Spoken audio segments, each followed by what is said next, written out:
This is the City Council regular meeting for Tuesday, April 20th, 2021, 6 o'clock. This meeting will be conducted via remote video and teleconference pursuant to 1 MRSA subsection 403A. Members of the public may join the meeting by phone by dialing 1-929-205-6099 using meeting ID 893-9175-0872 and password 423921 or via computer at the link provided on the city's website.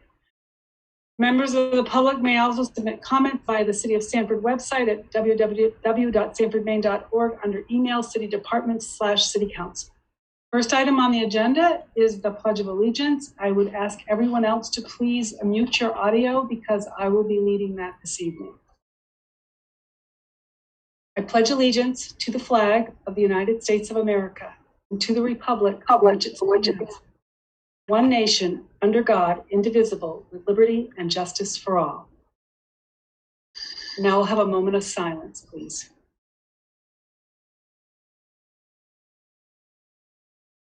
Thank you. Roll call.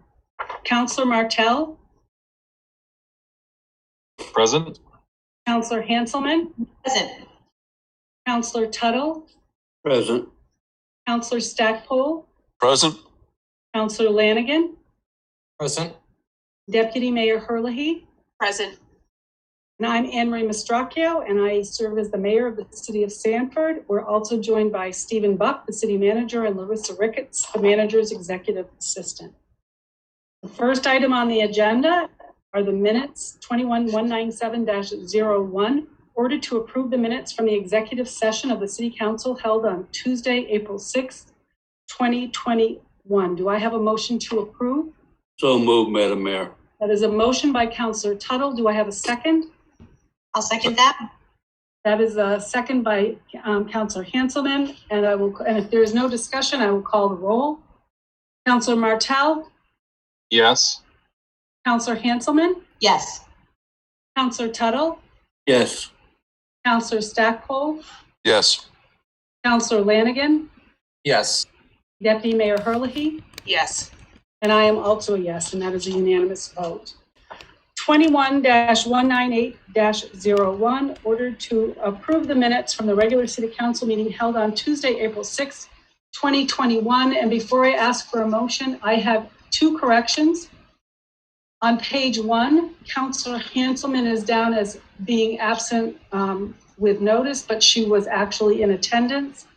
And on page 6, 21-161-01, the motion was defeated and the vote should be 2-5, not 5-2. So I will take a motion unless there are other amendments that other people have. I will entertain a motion to amend as suggested. Madam Mayor, I would move that we would approve as amended. That is a motion by Councillor Tuttle. Is there a second? Second.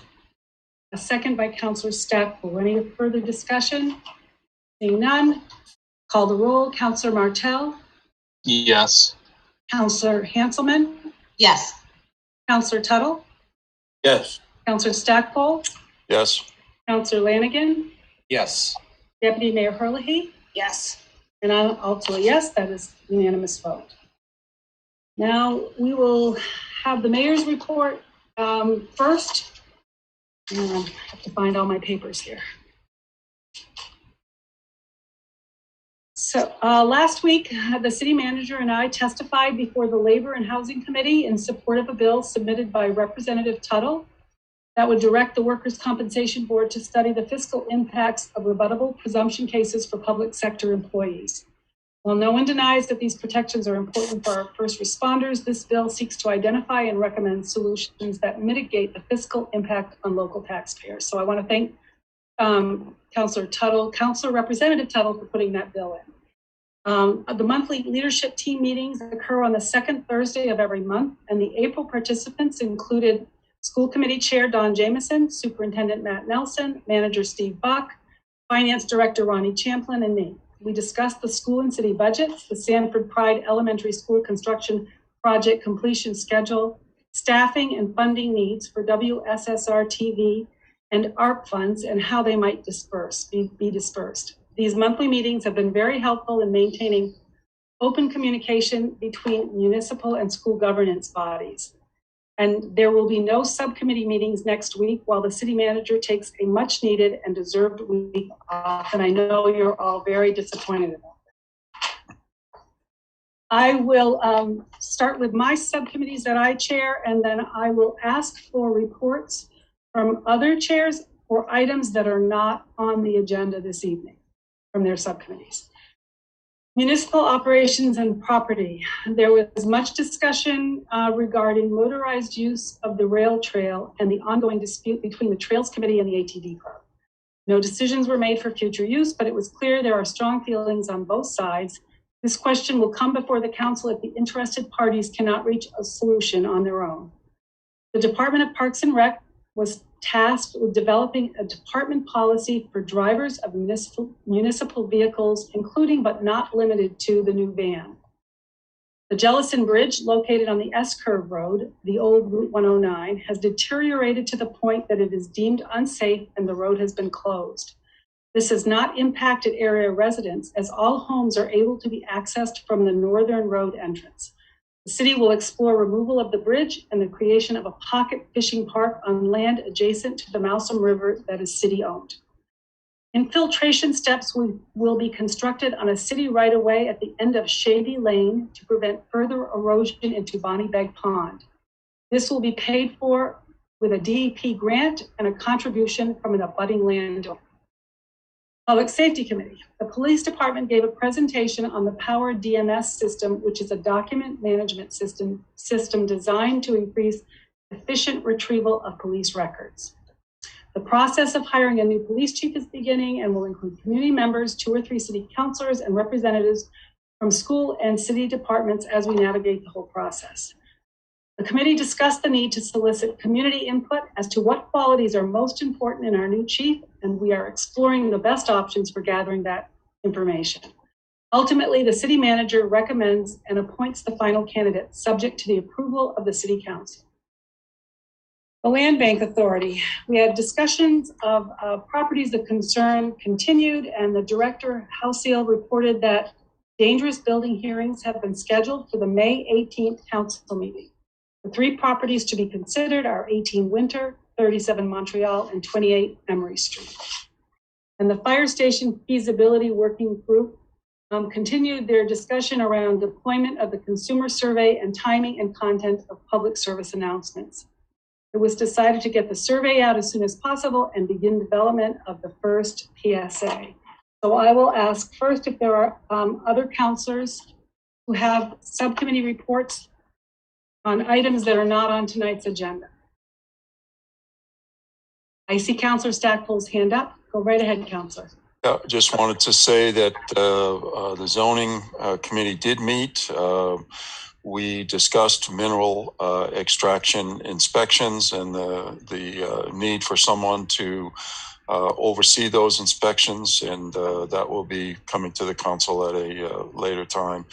We never did get to discussing or getting to our continued discussion on retail marijuana, so that there's nothing new there to report. And we did discuss the production cost that's being passed on to us by Waste Zero. And I believe that will be discussed. It's a cost that ultimately we'll be able to absorb in the new increased bag cost. Briefly, it is because the price of the raw materials, the plastic, whatever the plastic is made of by Waste Zero, that price went up, and there is a clause in their contract that after a certain period of time allows them to pass that cost on to us and other people who purchase bags from them. And one of the, I think, more kind of exciting things in terms of solid waste is we had a proposal for a pilot curbside composting program for the city of Sanford. So We gave the green light to moving ahead, at least exploring the pilot. This would be a voluntary basis. No one would be required to participate, and there would be, at this point, it would look like something like a $5 cost per month to have your what we would call garbage picked up weekly in front of your house, and each week you would get a clean bucket and a clean bag for that garbage, and then they would find a farm that was interested in composting that material. So we're a little ways from doing that. I want to stress that it's a pilot program, it's a volunteer program, and at this point there would be a fee associated with it. But again, it's voluntary, not something that is going to be included in the cost of taking care of solid waste. So that's it. Thank you, Councillor Stackpole. Any other councillors before I go on to Representative Tuttle? Representative Tuttle is going to be giving us a legislative update this evening. Representative Councillor Tuttle. So go ahead, Councillor Tuttle. I promise to keep it under 30 minutes, Madam Mayor, but It's not funny, John. I know it, all right. Manager Buck and Mayor Mastracchio and fellow members of the Sanford City Council, I'm going to update you on the latest from the Maine legislature. Since I last delivered a report to you, the legislature passed and the governor signed a baseline biennial budget that provides stability heading into the new fiscal year, and that begins on July 1st. It follows through on promised homestead exemption reimbursements, which I had talked to the mayor about, and maintains the revenue sharing at the present 3.75%. On May 1st, the state revenue forecasting committee will revise its projections for the expected tax revenue in the coming fiscal years. Many expect the projections to be revised significantly upward, something I know municipalities across the state are keeping a close eye on as they try to determine the amount of money available for revenue sharing. Along those same lines, lawmakers have met in their respective committees and have provided the Appropriation Committee with recommendations for a supplemental budget. Additionally, lawmakers await a formal proposal from the governor in the form of what we call a change package to LD 221. There is enthusiasm among legislators to ensure that this process results in increases to both general purpose aid to education and an increase in the overall percentage of sales and income tax revenues dedicated to revenue sharing. Lawmakers will be gathering again on April 28th, both to do regular work and to pass an emergency measure that will officially transmit the direct aid designated for municipalities from the American Rescue Plan. I am told there is strong buy-in on both sides of the aisle to make sure everything goes smoothly. We will also go into session on May 13th to continue voting on roughly 2,000 bills we've been asked to consider this year. I want to thank both Mayor Mastracchio and Manager Buck for their strong testimony. They delivered on LD 1024, the resolve to require workers' compensation study that could pave the way for policies that help our city bear the costs related to workers' compensation. I look forward to participating in the work session this coming Friday and continue to advocate on its behalf for our community. In terms of legislation, I'm looking forward to presenting LD 1525, which will exempt from the sales tax any plastic bags associated with a municipal pay as you throw program.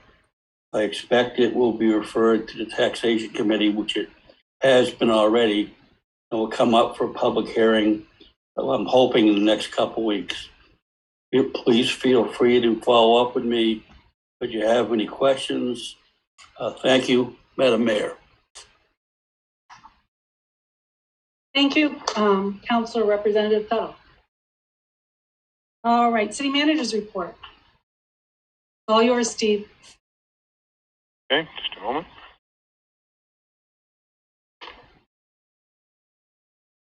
As quickly as possible, because I know there's a lot on the agenda tonight. 420 new cases were reported for the day, but there are 94 of which are old cases that were stemming from a review of the cases and have been brought back in.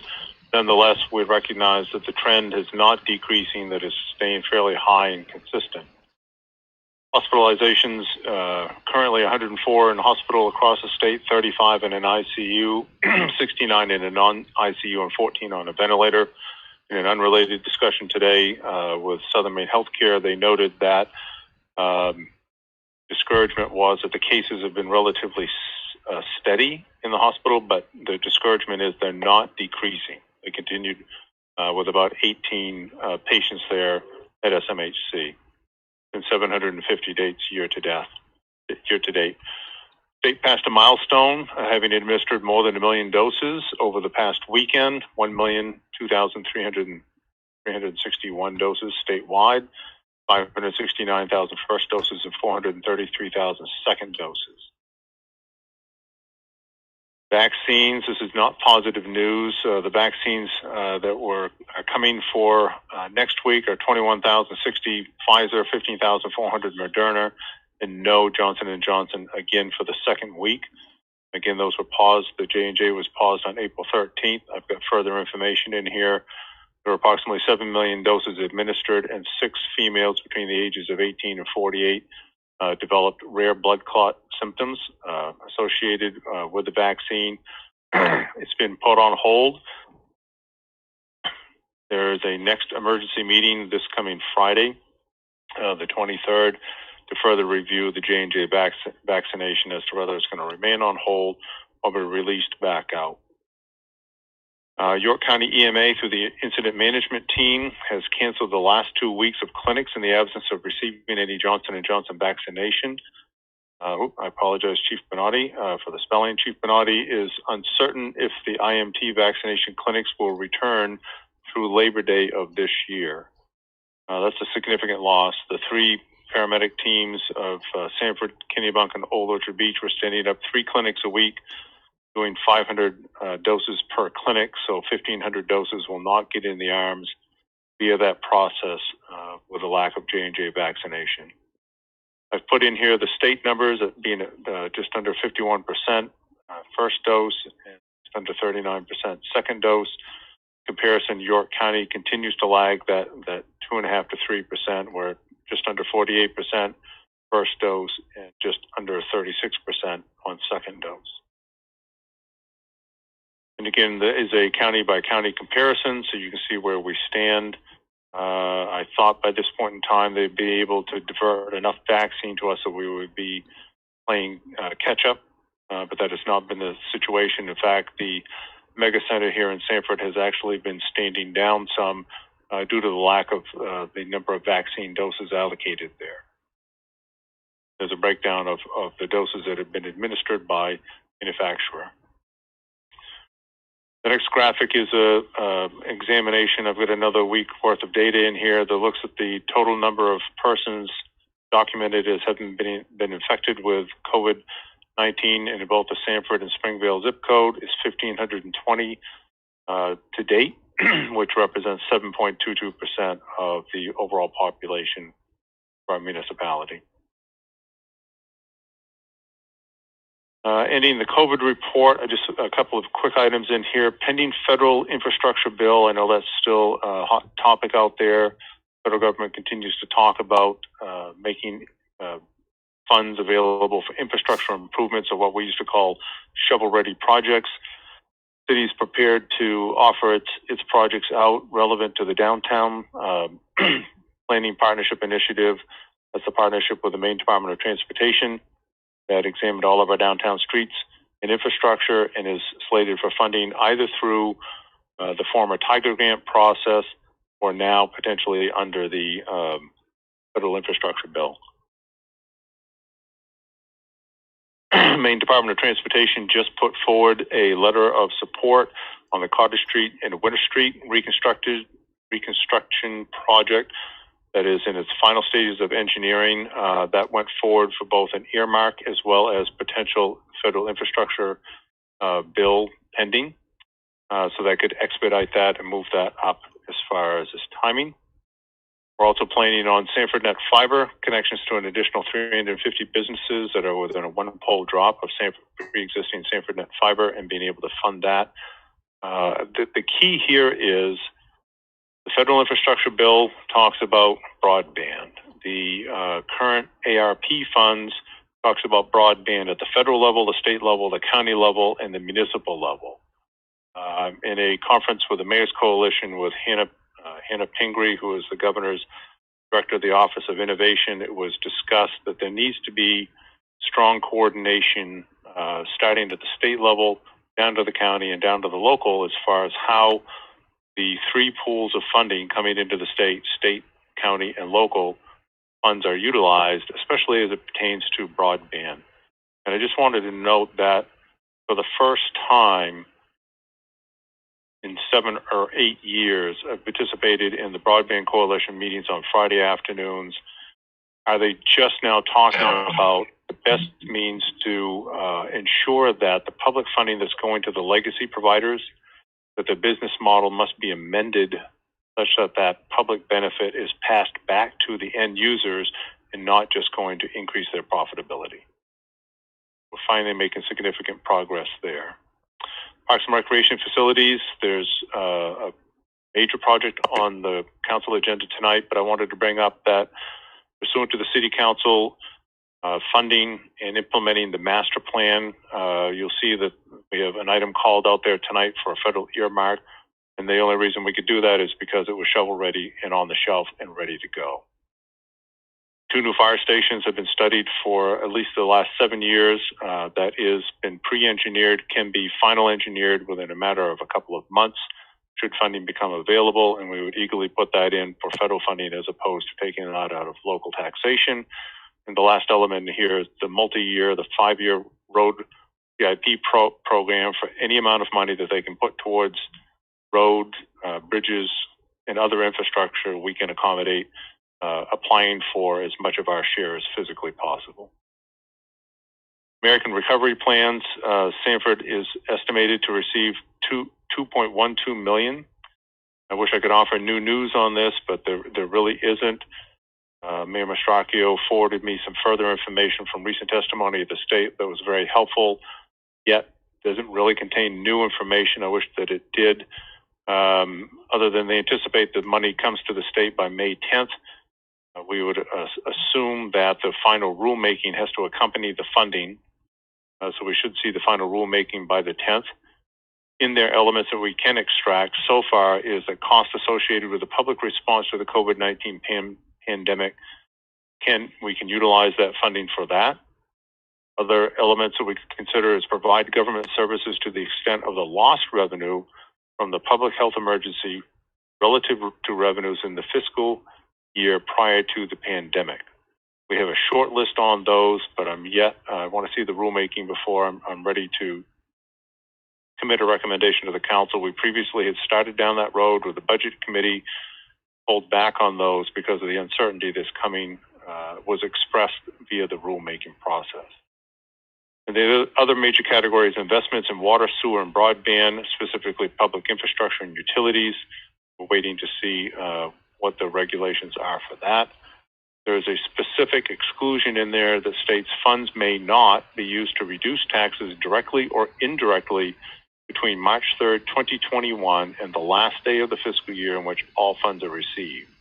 So these funds will be received over the pending fiscal year and the fiscal year beyond that.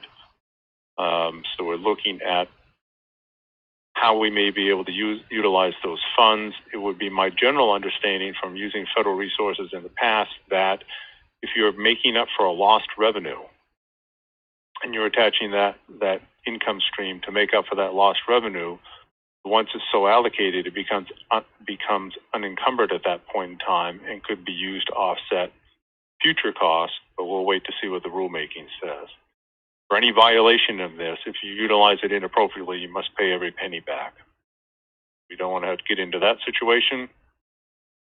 Comcast cable TV franchise requests. So pursuant to City Code 96.4, a public hearing has been posted. That was scheduled for May 4th, 2021 to allow public comment on a proposed new cable TV franchise with provider Comcast of Maine in New Hampshire. Franchise proposed to build a new cable TV system throughout the city from multi-channel broadcast as well as ancillary services of broadband internet and phone. Public hearing on May 4th is the time for the public to provide input into the finalization of the franchise agreement for those elements most important to them and our city. We've already begun those contract negotiations on that franchise agreement. The French channel is one of those major elements that is being negotiated in there to ensure that French-speaking heritage people in our community are well served as far as that offering is concerned. I will say personally, I'm very excited about this proposal because of the specifications that they're going to build out to are a very positive development for the city. And the last element is our police chief, who is on the conference here tonight, stated that he's retiring in mid-July of this year. Exploratory process is currently underway with an applications haven't been submitted, 14 to date. A committee is being set up to provide input into the selection of the next chief of police. And the process will begin in earnest the first week in May until a best candidate is identified and an offer is accepted. Thank you. Thank you, Steve. Any questions for the city manager before we go on? Not gonna look really hard, okay. Communications and presentations, 21-186-01. We have Chief Connolly here for a presentation of an award. Chief Connolly, I'm gonna turn it over to you. Do you think we could show the whole thing, Steve, and not have unless there's something we need to share? No, I'll be able to. I'll show you the certificate. In retrospect, I just should have made a color copy of it and sent it over to you, but I'll show it to you. Hopefully it won't be backwards. I'm just going to read a short letter here so you'll know the background. A couple of weeks ago, I was talking to members of my staff, and as you all know, Officer Small has been doing the job as a community outreach officer for going on 2 years now, right, Eric? Approximately. Okay. Yes, so he's done a great job. So we decided that we would I would write him a letter of commendation and give him a really nice certificate suitable for framing, so he could hang it on his wall. So in any case, I'll read the letter. It's very brief. It says, "Dear Officer Small, please accept this letter and the accompanying certificate of excellence in appreciation of the dedication, commitment, and effort that you have put forth as the community outreach officer for the Sanford Police Department. Since the start of this assignment 2 years ago, you have strived to build a relationship with people who have been marginalized and ignored, to include people who have no permanent home and people suffering from substance use disorder. You have tirelessly pursued avenues to improve individual lives by visiting encampments of displaced people, providing immediate assistance and transportation to link people with resources, building partnerships and relationships between government and non-governmental agencies, businesses, and community organizations, and establishing an infrastructure of support. Your efforts, in conjunction with the efforts of numerous other community leaders and citizens, have resulted in providing the very basic of life's necessities to people in need. You have conducted yourself in an exemplary manner and brought great credit upon yourself, the Sanford Police Department, and the city of Sanford. So thank you for all that you do. And this is just a standard letter. It's like I said, it's going to be backwards, I think, isn't it? Or can you read that? Is it backwards? Well, it's a nice letter anyway. Sorry about that. And I also have a certificate of excellence that I'm going to present, and you can see that. I don't know if it's clear or not. It's Very perfect. nice.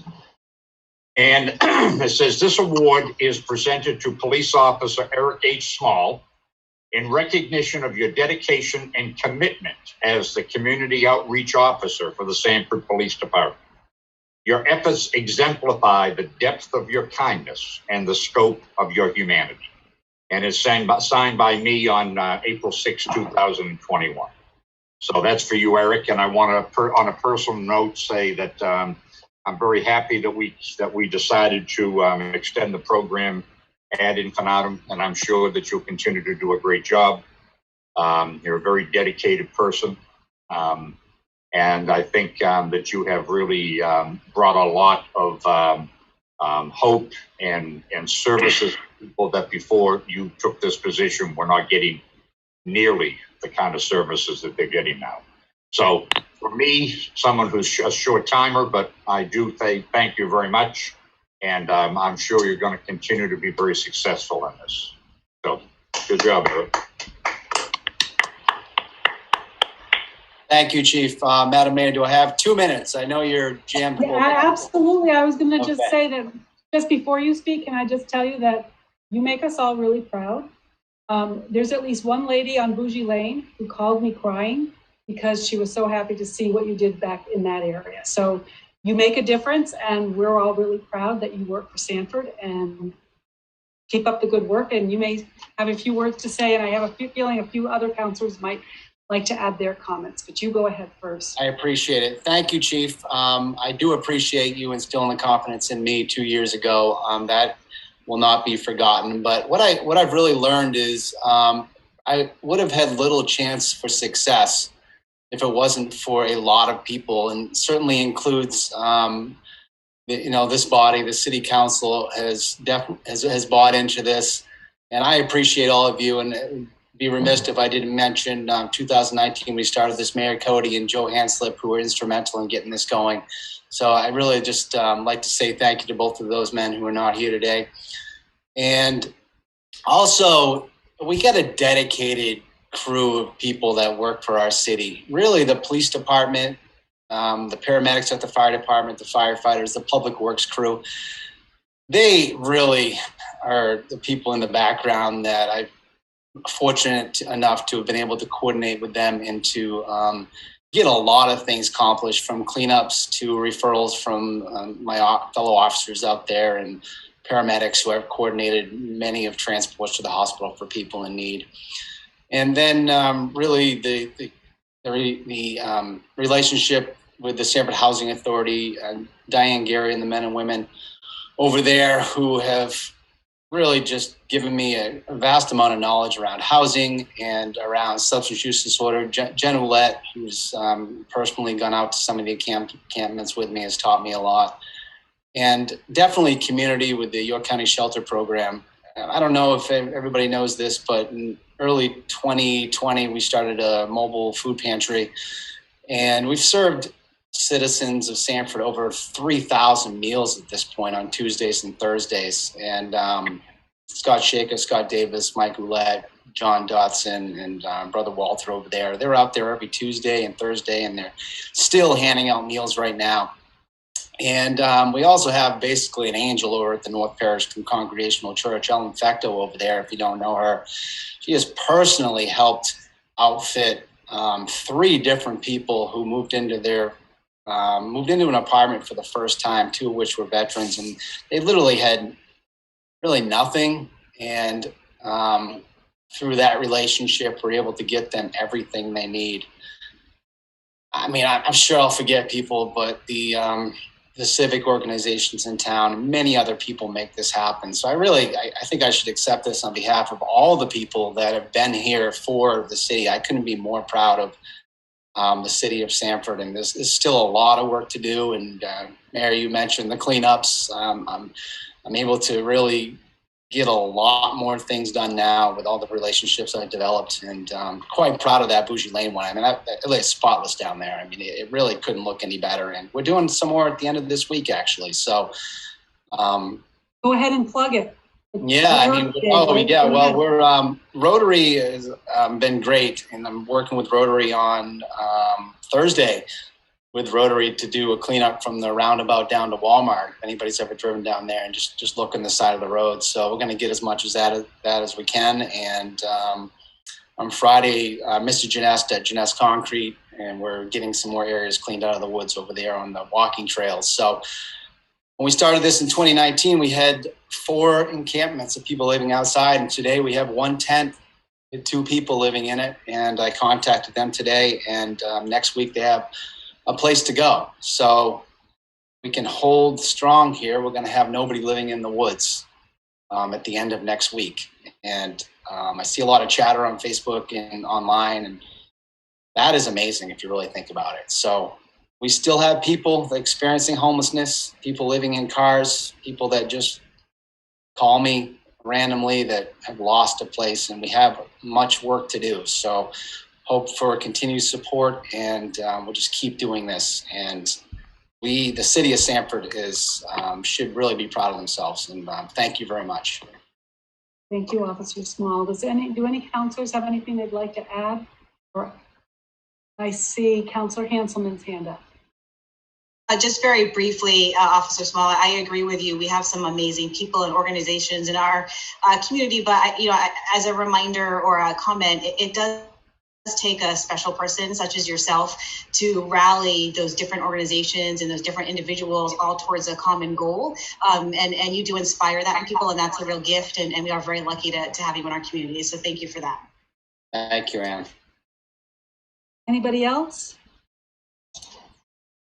I'd just like to say thank you again, just sort of mirror some of the previous words. And I know that this has been an ongoing issue for quite a while, and you've done a great job of working with people affected by this situation and finding them options. So I appreciate that. Thank you. Thanks, John. Councilor Martell, anybody? I see Councilor Tuttle. Go ahead. Thank you, Madam Mayor. Now, Eric, next time for pay evaluation, you should bring this up. Okay. Steve, did you have something you wanted to say? Yeah, first I'm going to mute Councilor Tuttle, and then I'll. No, I like what he's talking about. I just want to take a moment to recognize Eric as well. I can remember when we were in a very difficult situation than we are now. I remember saying to Eric, you got to take back the Hill. The Hill being, the whole issue of homelessness. He is absolutely taking back the Hill.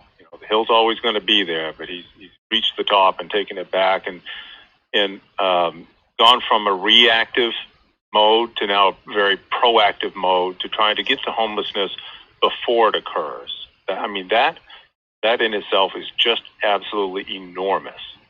And he's absolutely taken the bull by the horns and getting the job done. And I'm so proud that Sanford is large enough to muster the resources, and the city council has supported the continuation of Eric in this position, and we continue to look for resources to continue it going forward.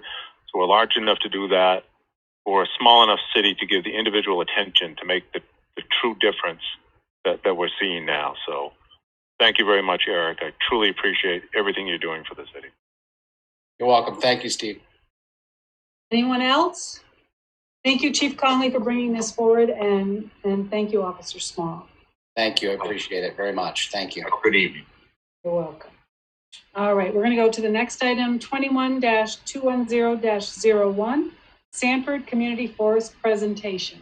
Steve, will you introduce who's going to? Is it Lee Burnett that's going to do this? I'm going to turn it over to Lee, and Lee, I'll let you bring people forward as necessary. I have your video loaded up for when you want that to run. Just let me know. Okay, thank you. Good evening, Mayor Mastracchio, Mayor Jabuk, and the city councilors. I'm here tonight as a board member of Three Rivers Land Trust, which operates in the region. We're regional, so we represent the service area that includes Acton, Shapley, Alfred, Sanford, Lebanon, 5 towns. If you've ever wondered, what is Three Rivers? Those are the 3 rivers in our immediate area: Mousom River, Salmon Falls River, and Little Ospey. We've undertaken a pretty big project for us in Sanford. And the idea tonight is to introduce it to the community. We're doing some fundraising now, and we hope to encourage people to contribute to this project. I wanted to introduce somebody else who's here this evening, Sherry Brunalt. She's our executive director. She's been with us several years and has really kept us all on task on big projects like this. Are you there, Sherry? Somewhere? Yes. Here. Thank you very much, Lee. And thank you to the mayor and the council for allowing us on the agenda tonight. So this property used to be owned by La Valley Lumber because it grew big trees. We hope to do that again in the future. It's 550 acres.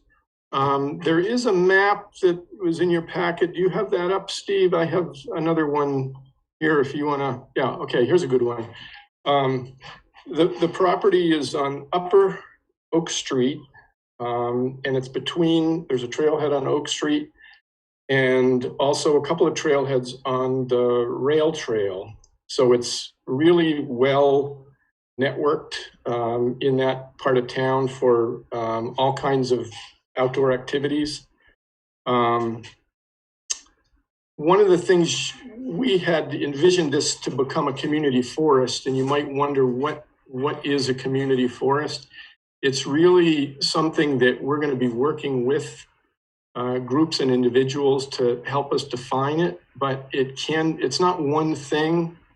It's really many things. Right now it's a young forest. It's full of snowshoe hare, grouse. It's great hunting. We could manage some of this forest for that kind of habitat, early successional habitat, so that it's good for that kind of hunting. We could manage it for recreation. It's got a 4-mile trail network that's pretty well built already. We could improve that and extend additional trails. It could be an outdoor classroom for kids at the tech center. They don't have a forestry program. They could access this for that, learn about the native plants. We could start a firewood program for low-income families. Really, there's all kinds of possibilities, and we have ideas, of course, but we're encouraging people to think about this as, wow, 550 acres, what could we do? One thing I wanted the city council to think about, and it's really well timed because we're going to be going through this comprehensive plan update. If you look at this map, you'll see that there's a lot of conservation land in this area. There's a lot of trail connectivity in this area. This is one of our strongest farming areas. There's 10 niche farms that already collaborate on a farm walk. I encourage the city council, the planning board, the community to look at this, think of this project here as bigger than just this community forest. Think of this whole region. What could we do? We sort of have a critical mass that we could create something bigger, some kind of an ecotourism, something that sort of benefits all of the individual farms, properties, something that, Sanford could be proud of. This is a big project, but I'm suggesting that it could be a lot bigger and it could spell more benefits for the city. We do extend a personal invitation to city councilors, city staff. Come on out. We will give you a tour, whether you want to walk, bike, some other way. We will be happy to, show you around, give you more of a flavor for it. And absolutely, we're looking for help to contribute. We've raised significant money so far. Our goal is 800,000. I think we're within 170,000 now. We have to the end of the year. And Sherry can give you a few more details about some of the individual aspects of how this may come to pass. Sherry, do you want to jump in? Sure, Lee, thank you. So I can give you a brief rundown of what our timeline looks like at this point, just to give you the scope of the project. I'll be very brief because I know you have a lot of things on your agenda. So you'll see on this map that Lee has up that the property is split into two halves. We have slightly larger, what we call the western half, which is, I think it's labeled as the west side there. And then we have the eastern part. And the reason that it's divided like that is that we're acquiring it in two pieces. This is under the same purchase agreement with the landowner. And of course, this is all owned by the same landowner, even though it's, I believe, 13 parcels. So the timeline goes as follows. We will be closing shortly on the west side portion, which is fully funded by the Maine Natural Resources Conservation Program. We were lucky to be able to get that funding for the western portion, which has a concentration of wetlands. And in the rest of 2021, we will be continuing to fundraise for the eastern portion with the anticipation of closing on that part of the property in December or possibly January of the following year. So as part of our outreach this year, we will be holding regular second Sunday walks, the second Sunday of each month. At least well into the summer, we will be inviting the public out to get a short tour of the property. The offer to bring council members and city staff out there is open for whatever date you might be able to settle on.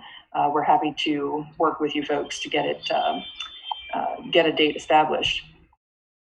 So at the end of 2021, our acquisition phase will complete. We certainly hope that will come together as planned.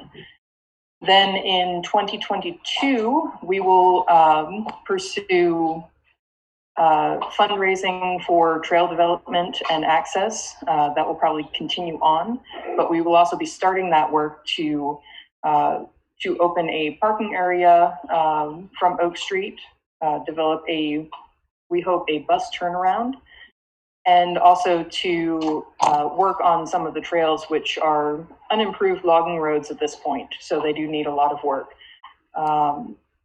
As Lee mentioned, there's at least 3.6 miles as a round trip on the property and the potential for more trails on the east side going forward. So by the end of 2022, we hope to have formal trails and a parking area open for public access. We have exciting ideas for 2023 and beyond, including sustainable forest management focused on carbon storage, possibility for public transportation to the site. We're exploring ideas related to that, and potentially even an ADA trail loop, a accessible trail loop for people of all mobilities. Of course, we're interested in educational programs moving forward too, but the first two phases of acquisition in 2021 and trail and access considerations in 2022 those are our first orders of business. So we encourage you to spread the word about the project, and we hope that we can collaborate with the city and the various committees on aspects of the community forest that may make sense for Sanford to collaborate with us on. Lee, I'll turn it back to you. Hey, thanks, Sherry. We do have a short 2-minute video. Sometimes these videos don't project well on on Zoom. So we'll give it a try, and we can abort if it's not working. Can you show that, Steve?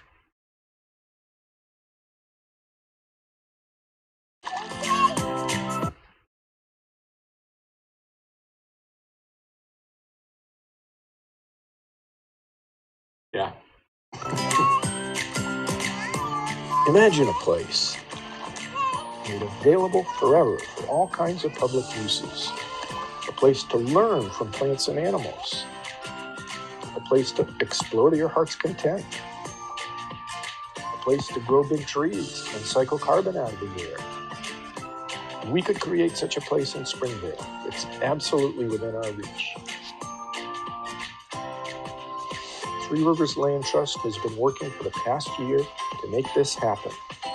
It's just $180,000 short of an $800,000 fundraising goal. Can we count on you to make a contribution? There's a lot to work with here. There's 550 acres of woods and wetlands, all kinds of wildlife and rare plants. It's encircled with a woods road that connects right to the Sanford Rail Trail. Some people are already excited about this project. It means a lot to me, but I'm hoping it's going to be here for my kids also. And the convenience of having trails practically in my backyard is huge. Several groups have already pledged to help in some way.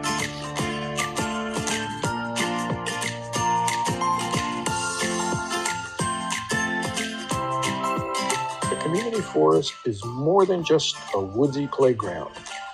It's a place to redefine our relationship with the earth, a place to give as well as to receive.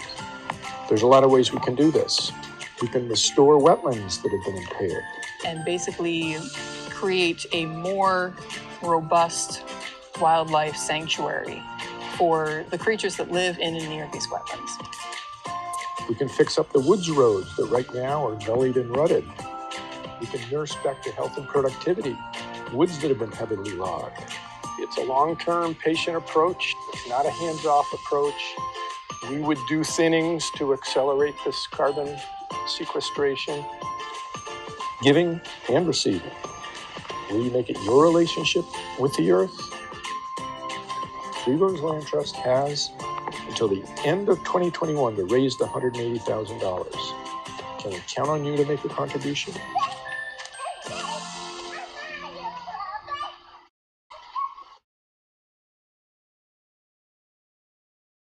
Thank you, Lee. You're welcome. Thank And you. Sherry, that was great. I saw Councilor Tuttle, you had your hand up and then it went down. Did you have a question? Madam Mayor, I'm all set. Okie dokie. Well, that was a great presentation. Good luck.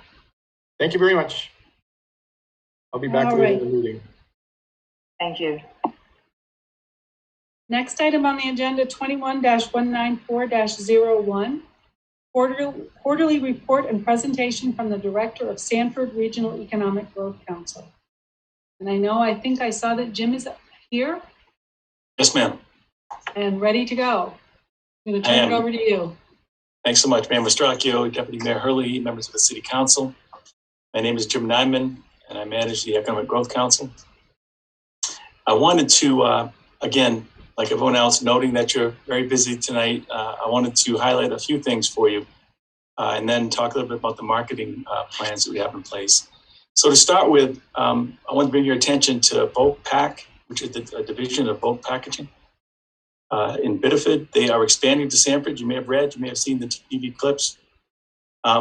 This is a division of theirs that they're setting up at One Eagle Drive. They've negotiated a long-term lease with 43 North, the developers that have been there for a number of months now. They're going to occupy 90% of the square footage at that site.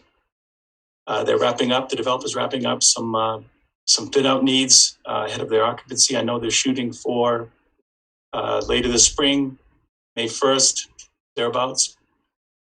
A number of things have taken place. In my comments or my quote in the press release, I was very grateful to the team approach. When you think about that building, it's been underutilized for certainly since I've been here the past 10 years, but others can certainly talk about how long back it's been. So it's just it's a gem of a building, a gem of a property that really has had a tremendous effort put into it to get it back up and functioning properly. We're very, very pleased to have a reputable regional company looking to come here, to set up here, to create jobs here, and hopefully to at some point expand their efforts here in the form of bring some of that manufacturing as well as the warehousing and some of the assembly and packaging that's going to happen. Again, many thanks to my board, to the city council. You've played a role in this thing, making sure that funds are available to the video production, the marketing of this property. Many of you were at the first chance to walk through, get a look at this property. Other officials like Beth, Jamie, Patrick were involved early on. Patrick and Jamie physically in the building, walking around with the developers. The developers' intent were to get this thing right, literally from the roof down to getting natural gas into the building and a number of other things. So again, 90% of that property to be occupied shortly. The great news, I think, is that both the company being here and the Abbotts as the developers being here, we get to continue showing them around and looking for the next 100,000 square foot property. I wish to have more of those given the amount of inquiries we have now. But again, at that location, there'll be both business to business as well as business to consumer fulfillment, repackaging, prepackaging, assembly around medical supplies, as well as warehousing and distribution. Also wanted to mention Dave Parent's role early on. He was around the table as well. This being a particular location where we keep track of water that's on the property and how that's used, et cetera. So again, kudos to our team in terms of helping both get this property ready and the ability to attract a significant company. It will be wholesale there, not retail. Their focus really is New England in terms of their markets and domestic customers. They do provide the kind of quality jobs that we want around health insurance and retirement. And as I mentioned, you may have noticed they expect to employ 20 workers this year as well as another 20 next year. We've connected them to York County Community Action in terms of public transportation. And they've also had some questions about York County Community College. Very pleased to know that it's in their neighborhood in terms of future training for their employees. I also wanted to let you know Stenton Trust is on here. It'll be on here, I think, for the next few times we talk. The developer, Wind Companies out of Boston, continues their due diligence. They continue to be aggressively working that property, both in terms of assembling a crackerjack team of architects, as well as finance people. So all the steps they're working on behind the scenes, looking at that property, looking at the best possible schematics, how that thing's going to be structured. How do you position entries in terms of maximum exposure to the rest of the mill yard? Those kinds of questions, structural analysis, drainage concepts, all those things that you would think about in terms of finishing up a diligent due diligence process that will have them, if everything goes as planned, should have them in there as owners before this calendar year concludes. I've also mentioned, I've listed in those highlights, Sanford Net Fiber. You heard Steve talk earlier about the what we call the SNF 350, those near fiber companies that we've identified along the 45-mile broadband fiber trunk. And we have been continuing to inform. We learned in our survey process that we shared with you that there's not a lot of recognition about Sanford Net Fiber on the group of 350. There, that percentage that we surveyed. So I would say, I think the figure was about 28% of respondents along the fiber line said that they understood what Sanford Net Fiber was and the services that it provided. I think another 38% said they had heard about the name but didn't really know much else about it. So we certainly got a lot of work ahead to, amongst ourselves, we all seem to know about it, but we have to make sure that it's a business network and that our companies out there that are near fiber know more as well. So we've started both a marketing campaign to reach these companies, as well as hosting a series of virtual information sessions. We had our first in March, have another one scheduled for April 28th, and then a third in June. So again, outreaching to companies that we'd like to have there. We're spreading the word. If you go to sanfordgrowth.com, there's a quick link there that you can click and go right to the registration to participate in the April 28th session. So again, we've spread the word through a number of outlets, through social media, as well as our email blast, to make sure that companies are aware. We want everybody informed. We want them making solid decisions. We believe Sanford Net Fiber helps their bottom line. We know it helps the city as well. So it's a win-win for businesses. They need to know that. They need to understand that. They need to make that connection to Sanford Net as soon as they're able. We know that the competition out there has locked some of them up into contracts. We certainly have been encouraging companies since the beginning of this process not to sign long-term deals until they better understood what Sanford Net provides. So again, outreach to them, and we'll keep that expansion of Sanford Net going. And then finally, on the marketing front, our quarterly update comes in from Keneally & Company. Jen is on vacation this week with her kids, not available to us tonight. She writes that 2021 is starting off with great news, with Harrison Development moving their headquarters from Kennebunk to Sanford, and more recently, Vogue Packaging of Biddeford announcing their plans to expand to One Eagle in Sanford. Through that press release, although we issued that press release in cooperation with the company, the work began, as I mentioned, many months ago, in terms of modernizing and marketing this almost 100,000 square foot facility. Certainly, we were thrilled to announce that, as well as the media follow-up to that, including WGME 13 ran a nice story, as well as Main Biz, the Press Herald, and the Sanford Springvale News. So again, pleased with that follow-up. We're continuing to grow. As I mentioned, the Sanford Net Fiber business customer base. We have subscribers increasing by 72% in the past year. We are actively promoting those info sessions, as I described to you, to make sure that we can keep that expansion growing, educating the business community about the benefits of that network. We also continue through our marketing efforts to promote local restaurants, retailers, and businesses that are hiring. Even though we're still working through COVID-19 precautions, our local businesses are surviving, many of them thriving as well. A couple of the strategies that we're using: video advertising on a few television stations. We're promoting business recruitment, as well as community through Live, Work, and Play. WMTW 8 with 120,000 households, WPXT TV with 90,000 households. Both of these stations, Jen notes, are broadcast, so if you have cable, Dish TV, DirecTV, or antenna, you can still reach your audience. The viewership is from Augusta South, Coos, Carroll counties, New Hampshire. We're able to add these stations in 2021, partly because there's openings, no election this year, so there's actually some places to get in, and it's more affordable. And then social media support. We're sending out weekly e-newsletters. I hope you guys are still getting those and reading those. If you're not, just let us know. You need to opt in. We currently have 401 contacts, 376 subscribers, and an average open rate of 260 per blast.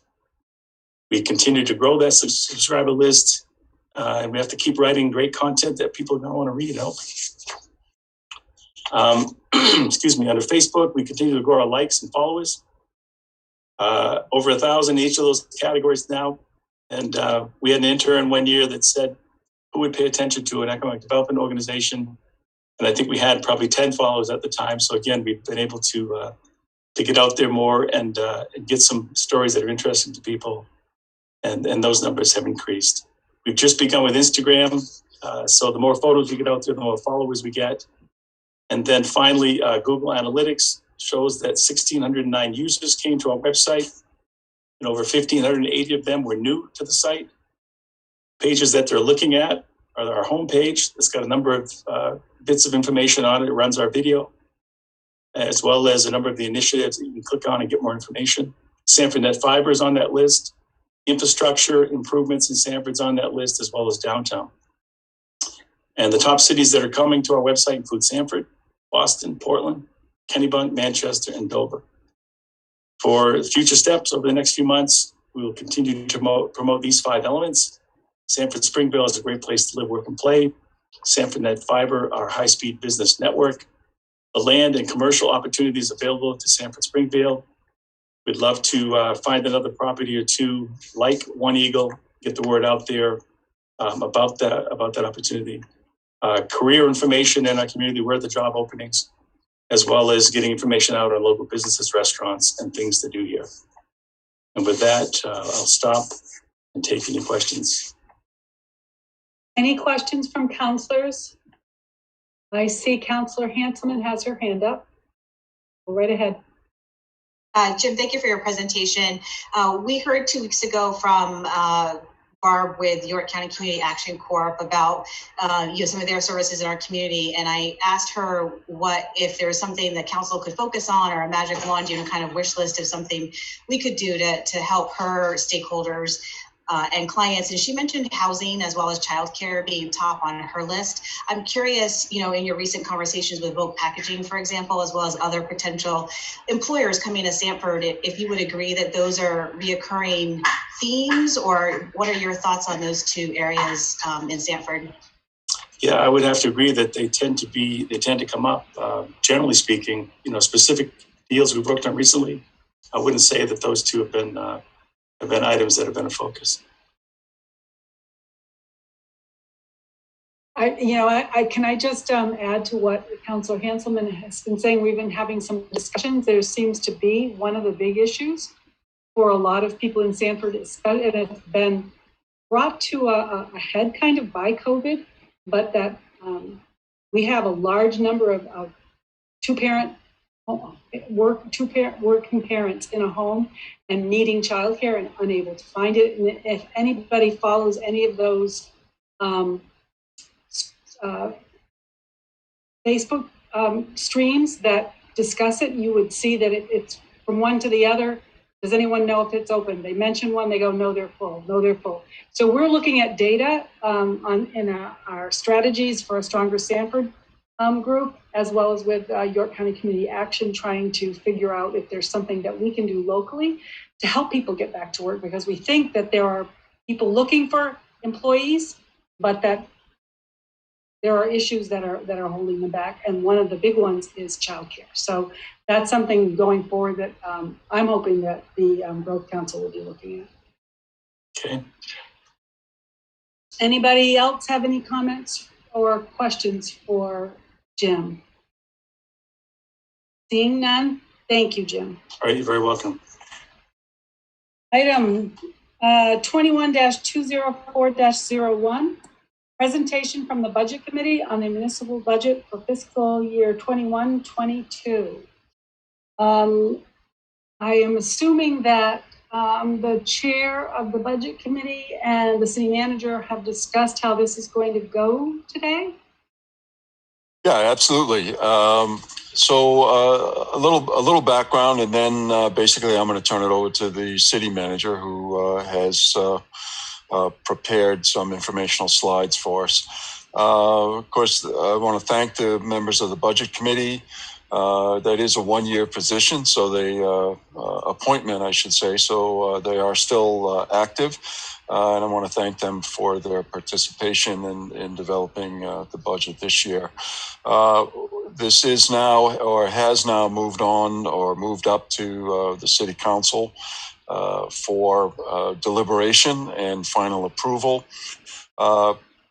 We were in a unique situation this year because of the number and variety of revenues that were available to us. And I think that's why we found ourselves in somewhat of a dilemma at this point. The revenues have not been finalized through nobody's fault. We're waiting for information from state government. We're waiting for information locally on our evaluations being finalized. We're waiting for information from the federal government, and those are not likely to be available soon. So that actually puts the whole city council now in the position of waiting to finalize some of these revenues before we can make final decisions. Concerns, of course, are the impact of valuations on the tax rate, also municipal revenue sharing, and all those types of things. They're not necessarily in what programs survive and what programs don't survive. I think that's pretty much been hashed out. But of course, if the revenues are not where we would like them to be, that may affect programs. So there was not a huge discrepancy in terms of, again, what programs survive, what programs don't survive the budget process, but more just trying to deal with the unknowns. And I'm sure the city manager will point those out to us. Ultimately, we decided to, again, pass this on to the city council.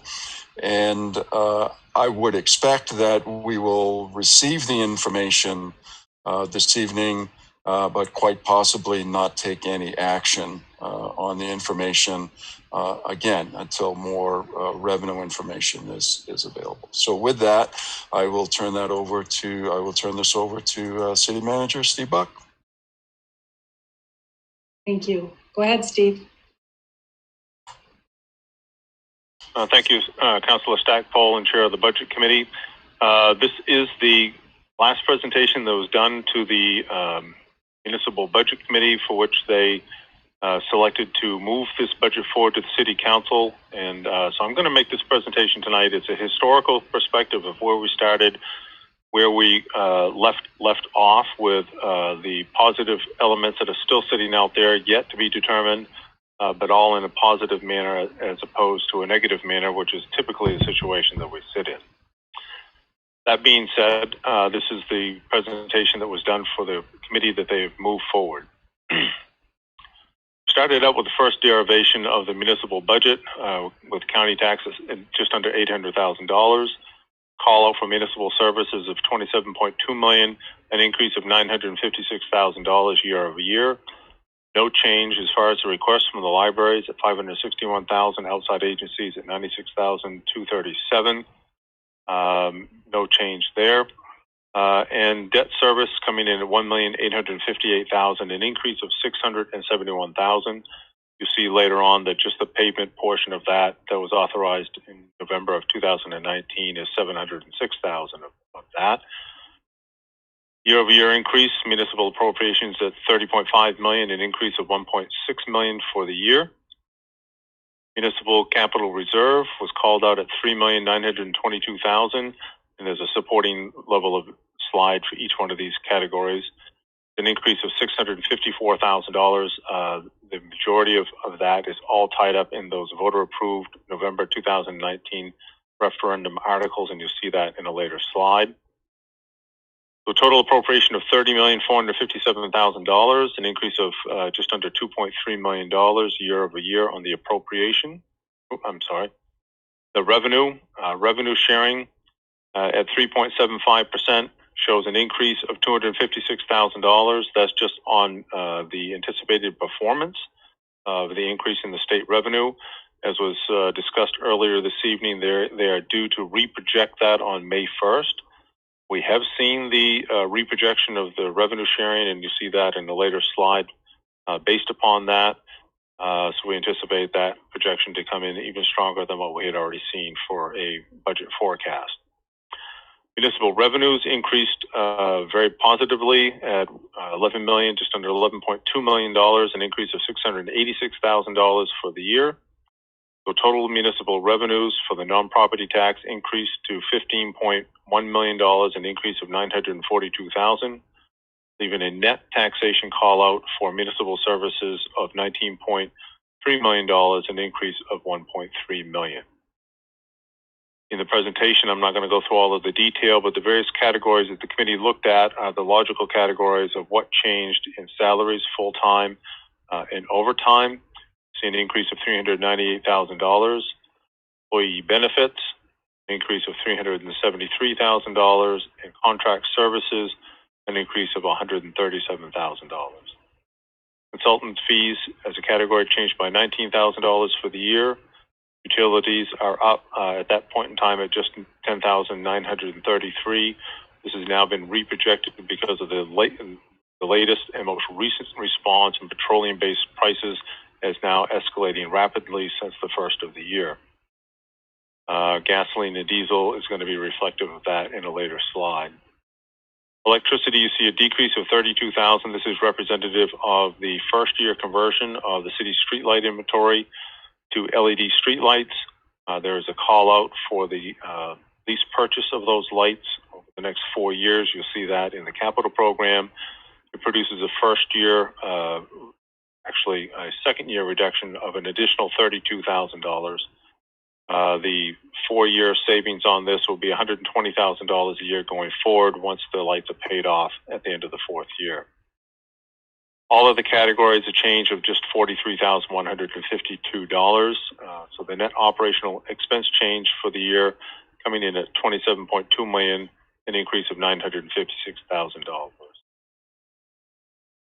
On the debt service side, these are all of the elements that comprise the debt service for the various bonds that have been approved over the years, and the offsetting revenue for each one of these categories is set here in the right-hand column. So year over year, the net to be raised by taxation is just under $1.3 million. Total debt service at 1.8, offsetting revenues of $477,000, and 2 anticipated elements that may be decreased to 1, 2 $250,000 bonds for work at the airport. We believe even pursuant to the developments today, the positive developments for the ability to fund taxiway C with very little local input, and as well as changing the $250,000 recommended bond for the improvements for Presidential Lane. We would switch that to a 15-year in order to better accommodate that with the cash flow capacity of the credit enhancement agreement and the TIF district that will be discussed later this evening. In here is also the utilization of the first $500,000 call out on the Sanford Solar Airport Tax Increment Financing District. $307,000 of that will be utilized for the debt service for the snow removal equipment, which is the admin building at the airport. Taxiway C, a bond of $250,000. Same thing for Presidential Lane. We believe we can eliminate one of these bond call-outs now. And $100,000 to be dedicated towards the marketing of the city. City Council is still outstanding as far as whether this is contractual services or occupied by a full-time employment position. The latest derivation of that was for a full-time position to come under administration. The capital program for the year, these are the various departments that are calling out for the use of capital reserves. $117,255. That is a $20,000 purchase of 2 vehicles in the Lane Bank department, and $94,000 in change for the lease purchase of the LED streetlights. That again, as I indicated, at the end of the 4th year produces savings of $120,000 per year going forward. Blending department, a call of $107,000, predominantly in brownfields matching funds for area-wide grant and assessments. Police department, a call out of $152,000. This has been a very successful program. This will support the purchase of the 5-year rollout of the protective vests for the department. It will encumber the continued lease of the detectives' fleet of vehicles, and it will encumber 3 new cruisers, three primary cruisers, and a substantially lower cost because we're receiving a much higher trade-in value currently for the change in the program, where we're rolling them earlier out of the fleet, producing a lower net cost to roll those back into the fleet. And it also encumbers an animal control officer vehicle that is nearly beyond its useful life. Fire department, without going into the full detail, there's multiple leases that are supported by this $520,000 for 2 ambulances, 3 firefighting apparatus, and the order of one that's coming on board here later this evening. Airport calls out for $130,000 within the capital improvement program. This may be reduced by as much as $100,000 in a later derivation that will be discussed in a future slide. Parks and Recreation, the council's commitment was to put forward $350,000 per year over a number of years to carry out the master plan. Because of the positive work that's been done and matching funds that have come in, we've been able to reduce this $280,491, yet still fulfilling the program. And there are 2 items on the council agenda tonight that calls out for the further reduction of this as well. Public Works Department is at $2.5 million. $500,000 of that is for the rolling stock for the fleet management program that calls out for all of our equipment, and $2 million of that is for the increased element of that was called out by the voter referendum of November 2019 that put $6.2 million plus that year's capital improvement allocation towards the streets and roads for last year. And then a commitment by the council to ramp that up from the 4% charter mandate, 1/2 of that 4%, for approximately $1.6 million a year, to increase that to $2 million for this year, $2.5 million in the subsequent year, and work that up over the years to $4 million per year, and maintain that level of effort to get our pavement condition index up to 85 and or higher. Information Systems, that's our computer network, calling out for lease on new backup systems and security systems as we have increased our capacity with Sanford Net Fiber now. We have found all of the break points as far as what throttles down our broadband capabilities by replacing much of our antiquated system. And it also calls out for the 5-year replacement of all computer equipment on a continuously rotating basis. We called out for $3.9 million with $30,000 in offsetting revenue. That gets us down to $3,922,668. As noted down below, the charter 4% charter mandate, we must raise as a minimum $3,378,652. So it calls out for that. Elements that were part of the 2019 referendum vote included in this as part of this package, $685,000 in this $3.9 million, $94,000 of which is for the LED streetlight conversion. $280,000 was increased effort towards parks and recreation. And the additional amount needed to add to the charter call-out mandate in order to achieve the $2 million this year for streets and roads is an additional $310,000 in the capital program. Looking at the non-property tax revenue changes for the year, we've estimated the automobile excise tax will actually drop by $100,000. That is a significantly abnormal trend. Typically, that's increasing between 2% and 5% per year as people continuously upgrade their fleet of vehicles. We note the availability of vehicles as well as the prior delay in the programming as being the major elements impacting this revenue source. Revenue sharing, as I indicated, is up by $256,000 pursuant to the last projection performed by the state at 3.75%. We'll await on May 1st the revised projections and or the state's potential change to fund this at a higher level than 3.75%.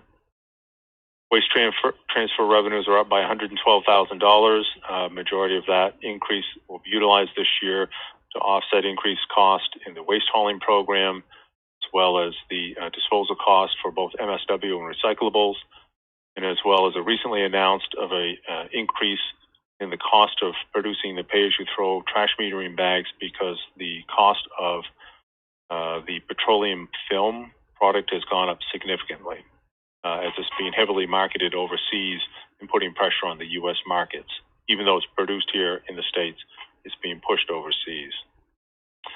Recreation fees, again, because of the continued response in COVID and the reduced ability of the department to put out full programming, We're booking $50,000 less this year.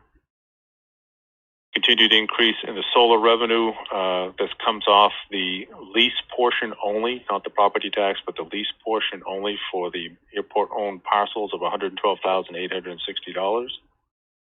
The Economic Growth Council, the marketing tax increment financing, shows an increase gleaming of revenues of $108,706 that will be utilized towards offsetting the cost of economic development. Planning revenue, an increase of $39,500 because the continued volume, you talk with our planning department, the volume they have never experienced, where record high volumes for permitting for all levels and all types of new construction here in the city, both residential and commercial. Stanford Regional Communications Center, our dispatch center, increase of $38,878 year over year. This comes from the increase in the contractual agreements that we have with our 14 partnering entities. Licensing and fees is increased by $60,000, and again, this speaks to the volumes of permits that are coming through. Historically, in the last number of years, we've had very large lump sums that came in through the new high school, the other school renovations, other major projects. And it is astounding to see that even in the absence of those, any one of those very, very large projects, we continue to not only match the prior year's revenue, but increase over and above on the sheer volume of smaller projects that are coming in, much of which is a residential development. Debt service reimbursement, you see an increase of $404,000 there. This predominantly comes from a significant increase in the utilization of tax increment financing.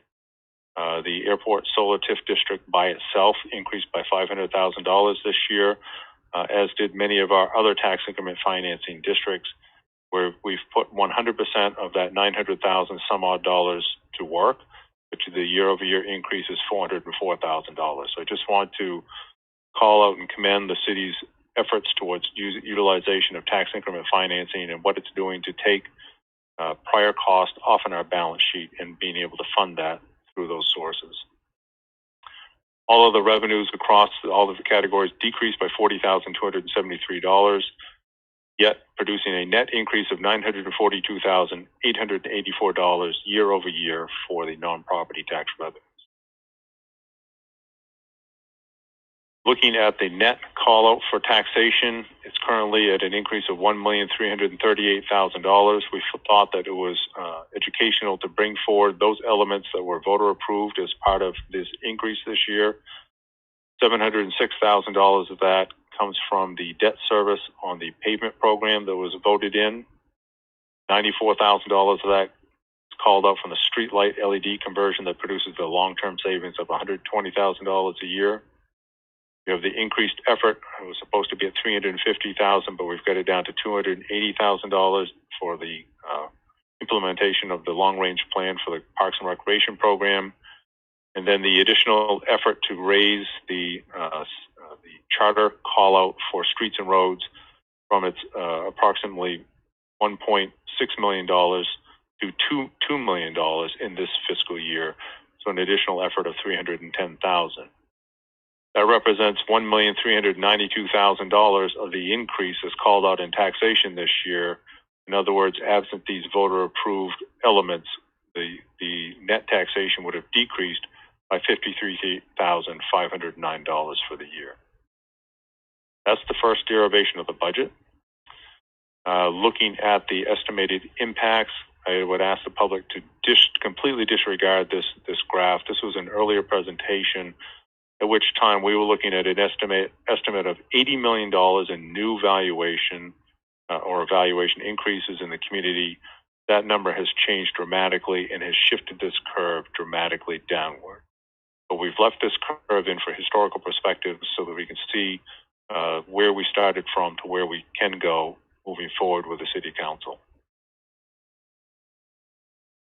Looking at administrative recommendations that were reviewed by the Budget Committee, they had a multitude of opinions on this and ultimately pushed it forward to the City Council for a point in time when these elements that are on here are less of a supposition and more of a known element.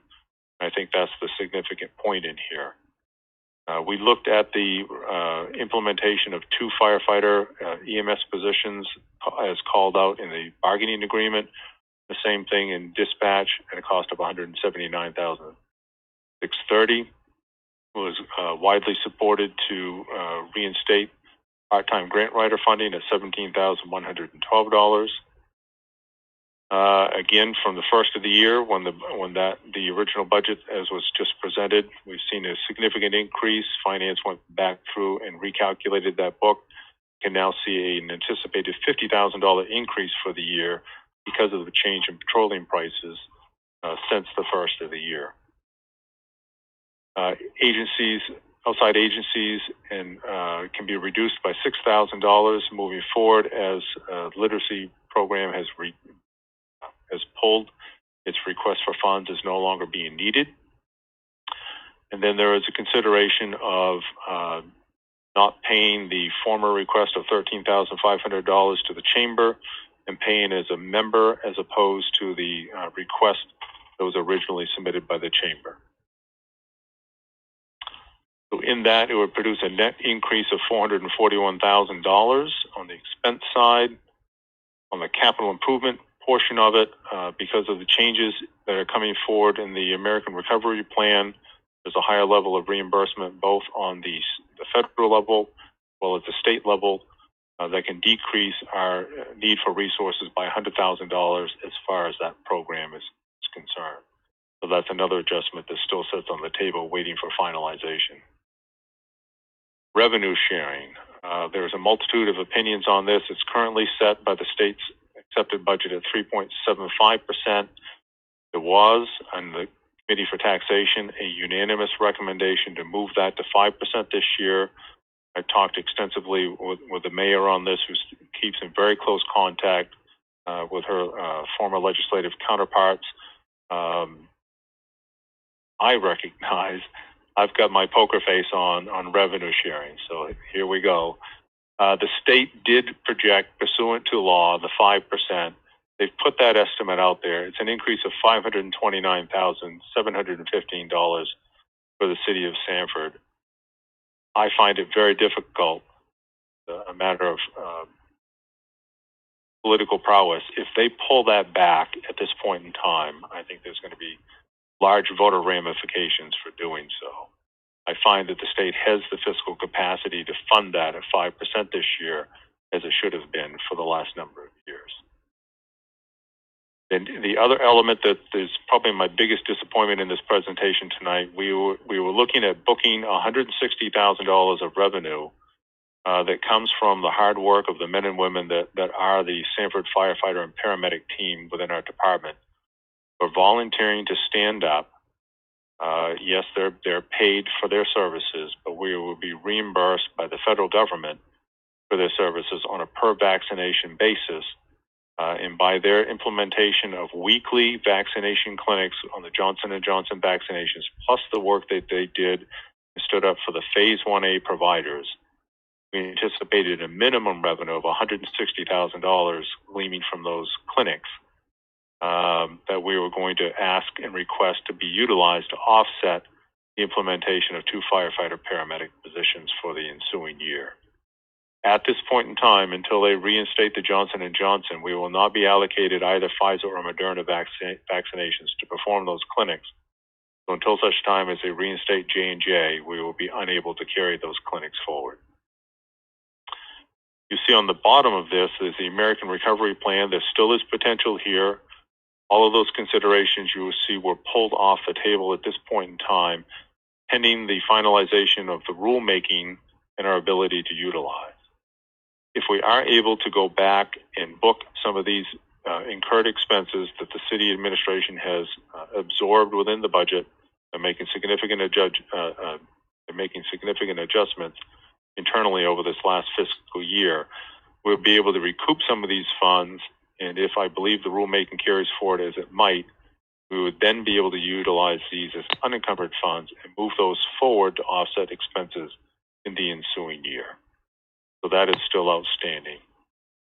If you were able to accept all of the levels that were on here indicated by the X as far as an affirmative action, you would see an increase of expense of $341,000, an increase of revenue of $689,000, and thereby reduce the net call for taxation by nearly $350,000. That would change the call out according to this slide. You can compare that to the prior slide. I won't go through all of the details, but it shows the $350,000 worth of savings and how it appears in each of the various categories as far as increase in expense, decrease in capital reserve call out, and increase in non-property tax revenue. That would then call for a net call out of taxation of $988,661. When you go back and compare that to the $1.4 million called out for the voter approved referendum, you would actually see a net decrease as far as what we called out for the standard operation of the municipality of $403,000. Then the committee spent a significant amount of time. They always want to know what is the impact on a homestead exempt single family residential property. I recognize this as being probably the most significant impact as far as municipal operations, as far as COVID is concerned, is the extreme pressure that's been put on our residential properties from the outside market forces. That being said, we have a strong influx on the demand of housing. The cost, the market analysis, when our assessor puts the market analysis against the assessed values in the community, we seek to have that valuation in comparison to state valuation, which is at 100%. We seek to certify at no more than 92%. The reason being, by certifying at 92%, you can get 100% of the benefit of the homestead exemption, the veterans exemptions, and other exemptions, maximizing your benefit on those, yet further decreasing the amount of year-over-year value increase. When we take the assessed database and we break it into single-family residential, so tax cards that have a single-family residential home that has a homestead exempt property on it, at $100,000 or less, the percentage year-over-year increase on that anticipated home for the budget that's just been discussed, the amendment, is $9.68, or a 0.64% change. And that accounts for when we look at the various single-family residential homes, we looked at the year-over-year change in the valuation. So we took the $100,000 home as of last year, or the home as of last year, increased that by the amount of percentage increase in the valuation that's called out for that particular category, and then applied the new mill rate effort on that property to assess the year-over-year change. So that's what these numbers represent in these tables. And we note that that's still at a conservative $114 million. Pursuant to a recent conversation with our assessor, I think even that $114 million is a low number at this point. That would further drive the mill rate down. But what we're seeing is the shift, who's paying what for taxes. So we had started out at about a 65% single-family residential home as far as overall valuation of our taxable base. We've gotten that down to 62%, and now we're back up, pursuant to the last analysis, at 67%. So currently, single-family residential homes represent 67% of the taxable value in all of Sanford. So that's shifting the burden on the homeowner as opposed to all other categories. So this shows you the change for each one of these homes. The blue line was the starting point, as originally estimated back in December through January, and the orange line represents the point that we believe we're reasonably at, with the council being able to further consider these type of amendments moving forward. Other elements, I've talked to you about the state's budget, their acceptance at 3.57%. I've talked to you about the change in the projected to 5% and the increase that means for the municipality. The other element that's been less talked about is the state legislature is looking at, currently the homestead exemption is at $25,000. They're discussing a bill that would keep it at $25,000, yet funding the reimbursement to the municipality, which is currently at 70%, funding that at 100%. When I rerun those numbers for us, that's an additional $600,000 for the city of Sanford. That number does not appear anywhere in the prior amendments. So if revenue sharing does not go to 5%, you don't see the $529,000. You're still going to see some increase over and above what we've booked because of just performance in the state's economy. If the state chooses to fund the homestead reimbursement at 100%, we'd see an additional $600,000 that could come onto consideration, not different than the $529 that, as I showed earlier, for the council to work on. So it's for all of these type of reasons that the budget committee moved the budget forward as the prior recommendation, knowing that it was only going to be within the city council's purview to act upon this when these other elements are more known. I had information in here on how we proved the number for the $160,000 for the vaccination clinics. I'm not going to go through that this evening. The documentation is there. Also included the language that talked about the importance for the fire contract to ramp up 2 firefighter paramedic positions per year.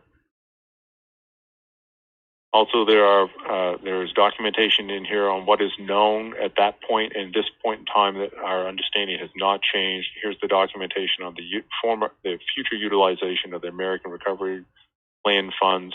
I won't discuss that in any further detail. Then the last thing that was done was for the 2019 referendum that was put forward, there was a multi-year analysis examining if the voters approved the bond for the roads, the bond for the schools, and we kept within the sustainability caps.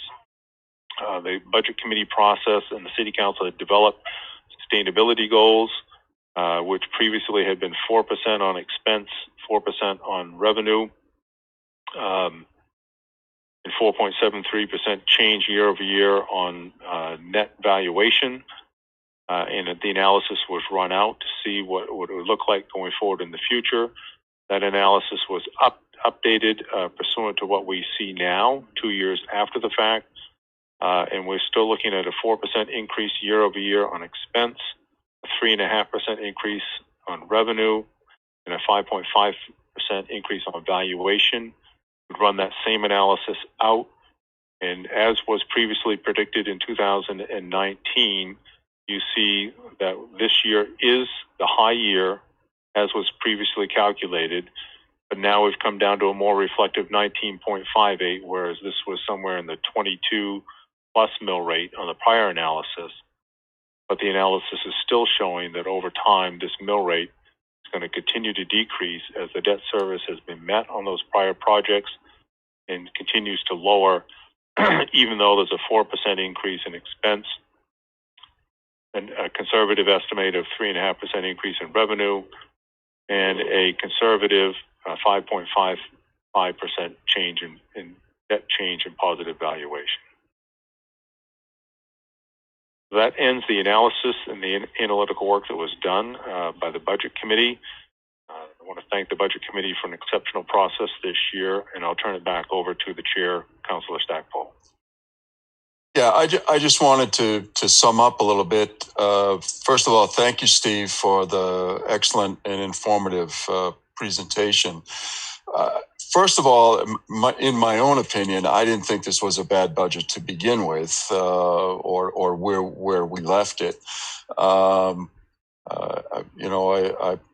thought it was pretty good, and I thought that the Budget Committee did an excellent job with it. And there'll be people who will disagree with me, and so on, and we'll I'm sure have that discussion. The term I would like to use in a positive sense for the wide paintbrush look at the budget is that what you have in front of you here is, and this is, if I can put this back on the city manager, he won't feel that I've stolen his term, a worst case scenario budget. In other words, it's not going to get any worse than what we're looking at. It can only get better. And I think that was the other reason why the Budget Committee chose to pass this along and wait for potentially, as you can see, things to get better. And to me, the question is not so much whether or not we're going to get additional revenues. The question is, what is the city council going to want to do with those revenues? And of course, you can play those scenarios out in your head. Are we going to add positions? Are we going to use it to provide tax relief? Are we going to expand other services in some way? And that, I'm sure, will be a lively discussion also for us to have. So that's all I have. I'm here. I can, as with the city manager, I can answer questions, but that's it for me for right now. Okay, thank you, Councillor Stackwell. I'm going to suggest to councillors that we discuss this under the agenda item going forward. I just feel like it's more appropriate to do it there. Unless someone really objects to that, I'm going to go on to the next item in the agenda. Seeing no objections, public participation is next. Is there anybody with their hands up? Larissa, just give me a hand if you see anybody. I don't see anyone. So I'm assuming there's no one here to speak on something that is not on the agenda. We'll go on to public hearings. The City Council will take public comment on the following. 21-179-01, a public hearing to receive comments in favor or against new application submitted by Lone Wolf Gardens for a medical marijuana grower cultivator license at 72 Emery Street, Unit 403, Sanford, Maine. I'm going to declare the public hearing open. Is there anyone to speak in favor? Is there anyone to speak against? Hearing none, I'll declare the public hearing closed. 21-181-01. A public hearing to receive comments in favor or against the renewal application submitted by Heaven's Leaf Garden for a medical marijuana grower cultivator license at 72 Emery Street, Unit 401, Sanford, Maine. I'll declare the public hearing open. Is there anyone to speak in favor? Is there anyone to speak against? Hearing none, I will declare the public hearing closed. 21-187-01, a public hearing for the purpose of receiving public comments on a proposed credit enhancement agreement between the City of Sanford and Sanford LFB LLC relating to the development of lots or parcels of land on or adjacent to Presidential Lane at the airport and identified as Hangar W56 located within the Sanford Airport Omnibus Municipal Development and Tax Increment Financing District. Declare the public hearing open. Is there anyone to speak in favor? Jim, yes, I would like to, Mayor Mastracchio. Go right ahead. Thank you. Thank you. I'll be brief, just to make sure that the City Council, as well as the public, has an understanding of this, what we're asking for here in terms of this credit enhancement agreement. We're talking about the Sanford Airport Omnibus TIF District. That is a district that was designated, and the development program and the financial plan were adopted by you at the City Council in the summer of 2019.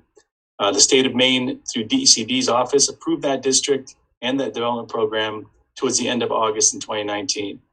Now, what an omnibus approval by DECD does is it allows the City Council to consider supporting additional development projects within the TIF district. So we'll look in a moment at the map so you get a sense of the geography, the parcels that were involved. But basically, it allows the City Council to go ahead and support additional projects within that geographic district, as long as a public hearing is held each time. So tonight, we're holding that public hearing. So a new development project can be assisted financially with a credit enhancement agreement that's returning some or all of the new taxes that are generated by that economic development project. And tonight, we've properly noticed this public hearing, and we're here to present the project as well as this credit enhancement and address any questions. The next slide shows a really sort of a high-level look at the TIF district. You can see a star center towards the bottom. That shows you the parcels that we're talking about in terms of where this new economic development is happening. And we'll take you through a couple more quick slides. I'll hand it over to Allison at the airport to sort of focus in on the particular land and the parcel that we're looking at in terms of development. Good evening, I'm Allison Navia, I'm the airport manager. On to the next slide. This shows a depiction of what is existing currently, and then also what the ultimate plan is once Okay, you can all join them. all of the economic development takes place. So when you look at that existing map, you can see that nice brand new pavement there all around hangar W56. So that hangar, that's LFB LLC. So that stands for Life Flight Building LLC. That's the company that was formed for the purpose of building that hangar, which now houses Life Flight and their air ambulance helicopter. So the credit enhancement agreement was promised to them as part of the development deal. And the piece of that that is eligible for them to be reimbursed is all the utilities, the roadway, and any of the stormwater treatment that is in common with others and part of that extension of Presidential Lane. So on the next slide, we'll be going through that. What you can see on the right-hand side is the ultimate build out. So this is the full concept for that portion of the TIF district. So when you looked at that big Swiss cheese map that was on here earlier, this is just one portion of that. And this is the amount of economic development we can facilitate through the TIF district just in this one piece. So we've worked through that with a spreadsheet to go through the different details to make sure that we can cash flow that. And it does cash flow very effectively for this project. So on the next slide, it's going to show the area in this green, and that one, that encompasses all of the portion of this agreement that was eligible for reimbursement through their property taxes with this credit enhancement agreement. So the total investment was about $253,000. Everybody who builds in one of these parcels to hook up to the infrastructure there needs to pay an infrastructure fee. And that's to the tune of about $47,000. So this building is no different than any of those. So you have the $253,000 minus that infrastructure fee, and that gives you the $206,000 that can be reimbursed through taxes over a period of 15 years to pay back the amount of infrastructure that they built out. Once again, that's in common with others. So that's the basis of what the agreement that we're presenting tonight. It sets a real strong foundation for the future economic growth at this location. And if anybody has any questions for the public hearing, then Jim and I would be happy to answer those.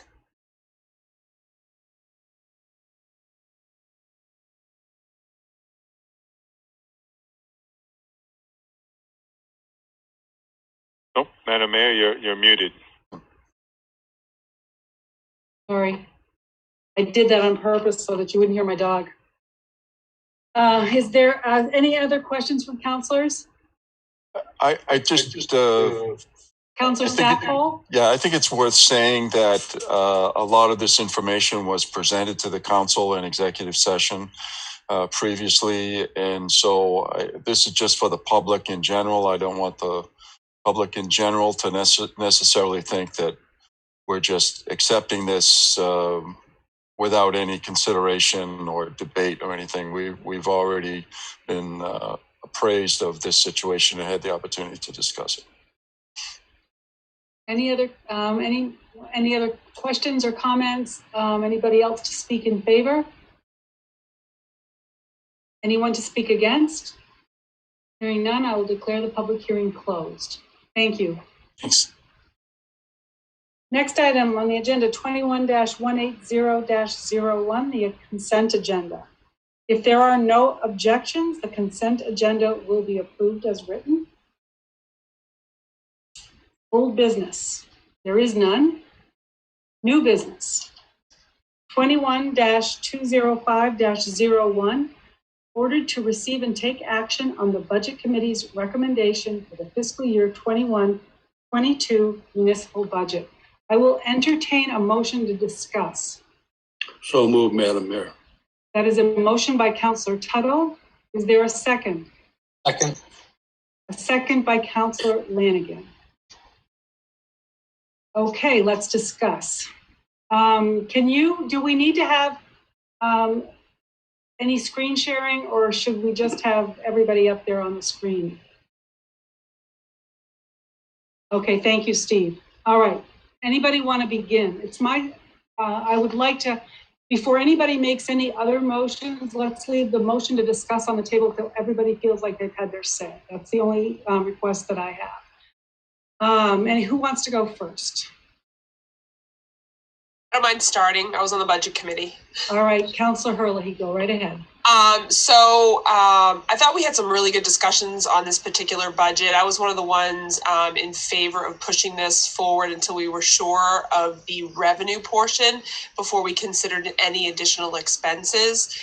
Tonight I'm hoping to entertain a motion to table so that we can continue to wait out the state legislative actions. In general, I think this is a great budget. I'm hoping that if we do have more revenues coming down from the state, that we can, we can partially or meet all of the city manager's expectations for additional spending. But I also hope we can give tax relief. I think that would be an important thing in a year like this. So, gosh, if we got both the homestead and the revenue sharing, we'd be in a wonderful position to do both. But I think, we still have some decisions to make, but I like waiting. I love the fact that we can now wait. We don't have to rush it to a budget referendum vote. On another note, I'm also the one who made the recommendation for taking away our funding of the Chamber of Commerce. I have done plenty of research on this. We do provide a practically free space for them to house the chamber, which is a huge donation already. We also are one of the few communities that fund, especially at such a high level. I know the highest I could find was Kennebunk at $5,000, but they do not. The Chamber of Commerce in the Kennebunk area does own their own building, so there is no subsidy for housing the chamber there. I did some research in the Massachusetts area.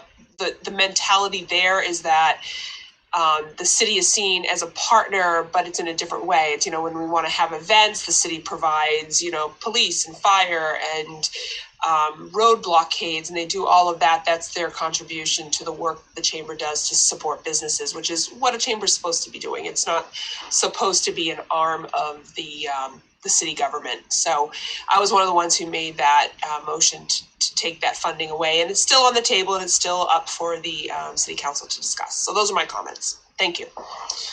Thank you, Councilor Hurley. I saw Councilor Tuttle's hand up. Did you? Go ahead, Councilor Tuttle. Oh, I move we would table this until we get No, can you? Okay, Councilor Tuttle. I'll put my hand down. No, listen, Councilor Tuttle. I would just really like to have, once there's a motion to table, and you don't have a second yet, so let's see, is there a second for that motion? Oh, I don't hear one, so motion dies, I'm fine.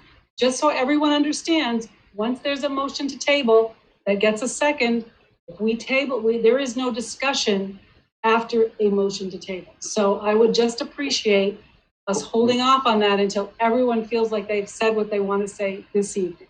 Well, Madam Mayor, you'll have me trained yet. I'm trying, John. You're doing a good job. Councilor Lanigan. Thank you, Madam Mayor. It's not really my position to sit up here and defend the chamber or their finances or anything like that, but I do want to kind of put it out there is we're coming out of 2020, which was COVID. We are taking something away from them that I know that our original funding was around 10,000. We implemented a new program last year with signing up businesses and stuff. And I think there's even some money left over from that. So I just would like the council to consider keeping the 10,000 that we've always done. If there is the desire of, like Councilor Hurley or Deputy Mayor Hurley is stating, to pull back our funding based on the research that she's done and found in the future, that would be something that I'd be open to discuss. But I just feel like coming out of a year of COVID, they literally are nonprofit. I would be in the same boat with the literacy program. If they were still going forward, I don't think this is the year that we just go and rip the carpet out from a nonprofit that already had a hard time recruiting, getting out into the public, doing their functions and all of that. So that's that's where I'm at with it. I feel it's the wrong time to do it. I'm not arguing the merit of it. So I would just ask the council to consider keeping that 10,000 in, and we can talk about it in a bigger purview throughout the year. Councillor Stackpole had his hand up next, and then I'll let Councillor Tuttle go. Right, just real quick. The literacy volunteers voluntarily pulled their $6,000. We discussed that. Are they going to come back next year and want the $6,000 back in, or are they just doing this as kind of a novel thing to help the budget? And what the general information is that they won't be back looking for the $6,000 in the future. So it's a legitimate reduction in the budget. I just want to point that out, that it's a legitimate reduction in the budget initiated by literacy volunteers. It's not something that the budget committee removed per se. And again, our understanding is they're not going to be back next year and ask for the $6,000 back. So, Councillor Tuttle.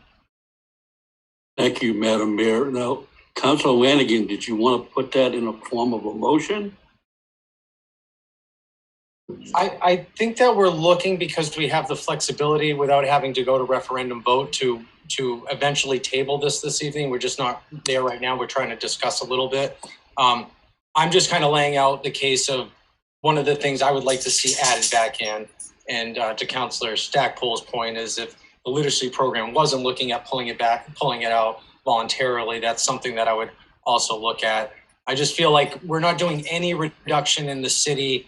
We're not doing any reduction in our school budget, it seems, but we're reducing from our businesses. We're asking our citizens for more money for trash bags. So I just, there's a lot of things going on this year, and I don't think it's the right year to do it. I don't think it's fair to the chamber and those members that have supported that, because the rest of the money comes from the members of the chamber, which are our business owners, which already do a ton for our community. So you're directly affecting our businesses at the end of the day. Thank you for those comments. Councillor Lanigan, are there any other councillors who have comments about the budget in its entirety or particular items that they want to talk about? Councillor Hanselman. Thank you. I'll just comment from the start of the budget process. I've been really vocal about my wish to reduce the net to taxation. I did put out a number about $1 million from the get-go, which seems like an astronomical number initially, but seems possibly attainable with some of the ARP funding, as well as potential changes to our revenue streams. So I'm still really personally pushing for that, and willing to look at any method of doing that. This has been a very challenging year for a portion of our community. From others, it hasn't been, but I really think we need to look at reducing or flattening the tax curve, so to speak. And I know we're all maybe sick of that term, but this is a high year in our projections. I personally don't want to sacrifice any of the plans that were put into motion in 2019 by the council. I'm committed to the roads and our parks, but I think we just need to be really strategic about our use of funds and look at how we can reduce the burden to our single family taxpayers who are carrying 67% of our load this year. So that's where I'm at just in general. Thank you, Councillor Hanselman. Jonathan, Councillor Martel first, and then because I just want to give everybody a chance, Councillor Lanigan, before I go back to you. So, Councillor Martel. Yes, I just wanted to make a comment, and it sounds like we're probably going to end up tabling this until we get some more information. But I would like to see, if we can try to minimize any impact to, the homeowners and that group. I do appreciate all the hard work that's gone into this, and it looks like it's that impact has definitely gone down significantly from where we started.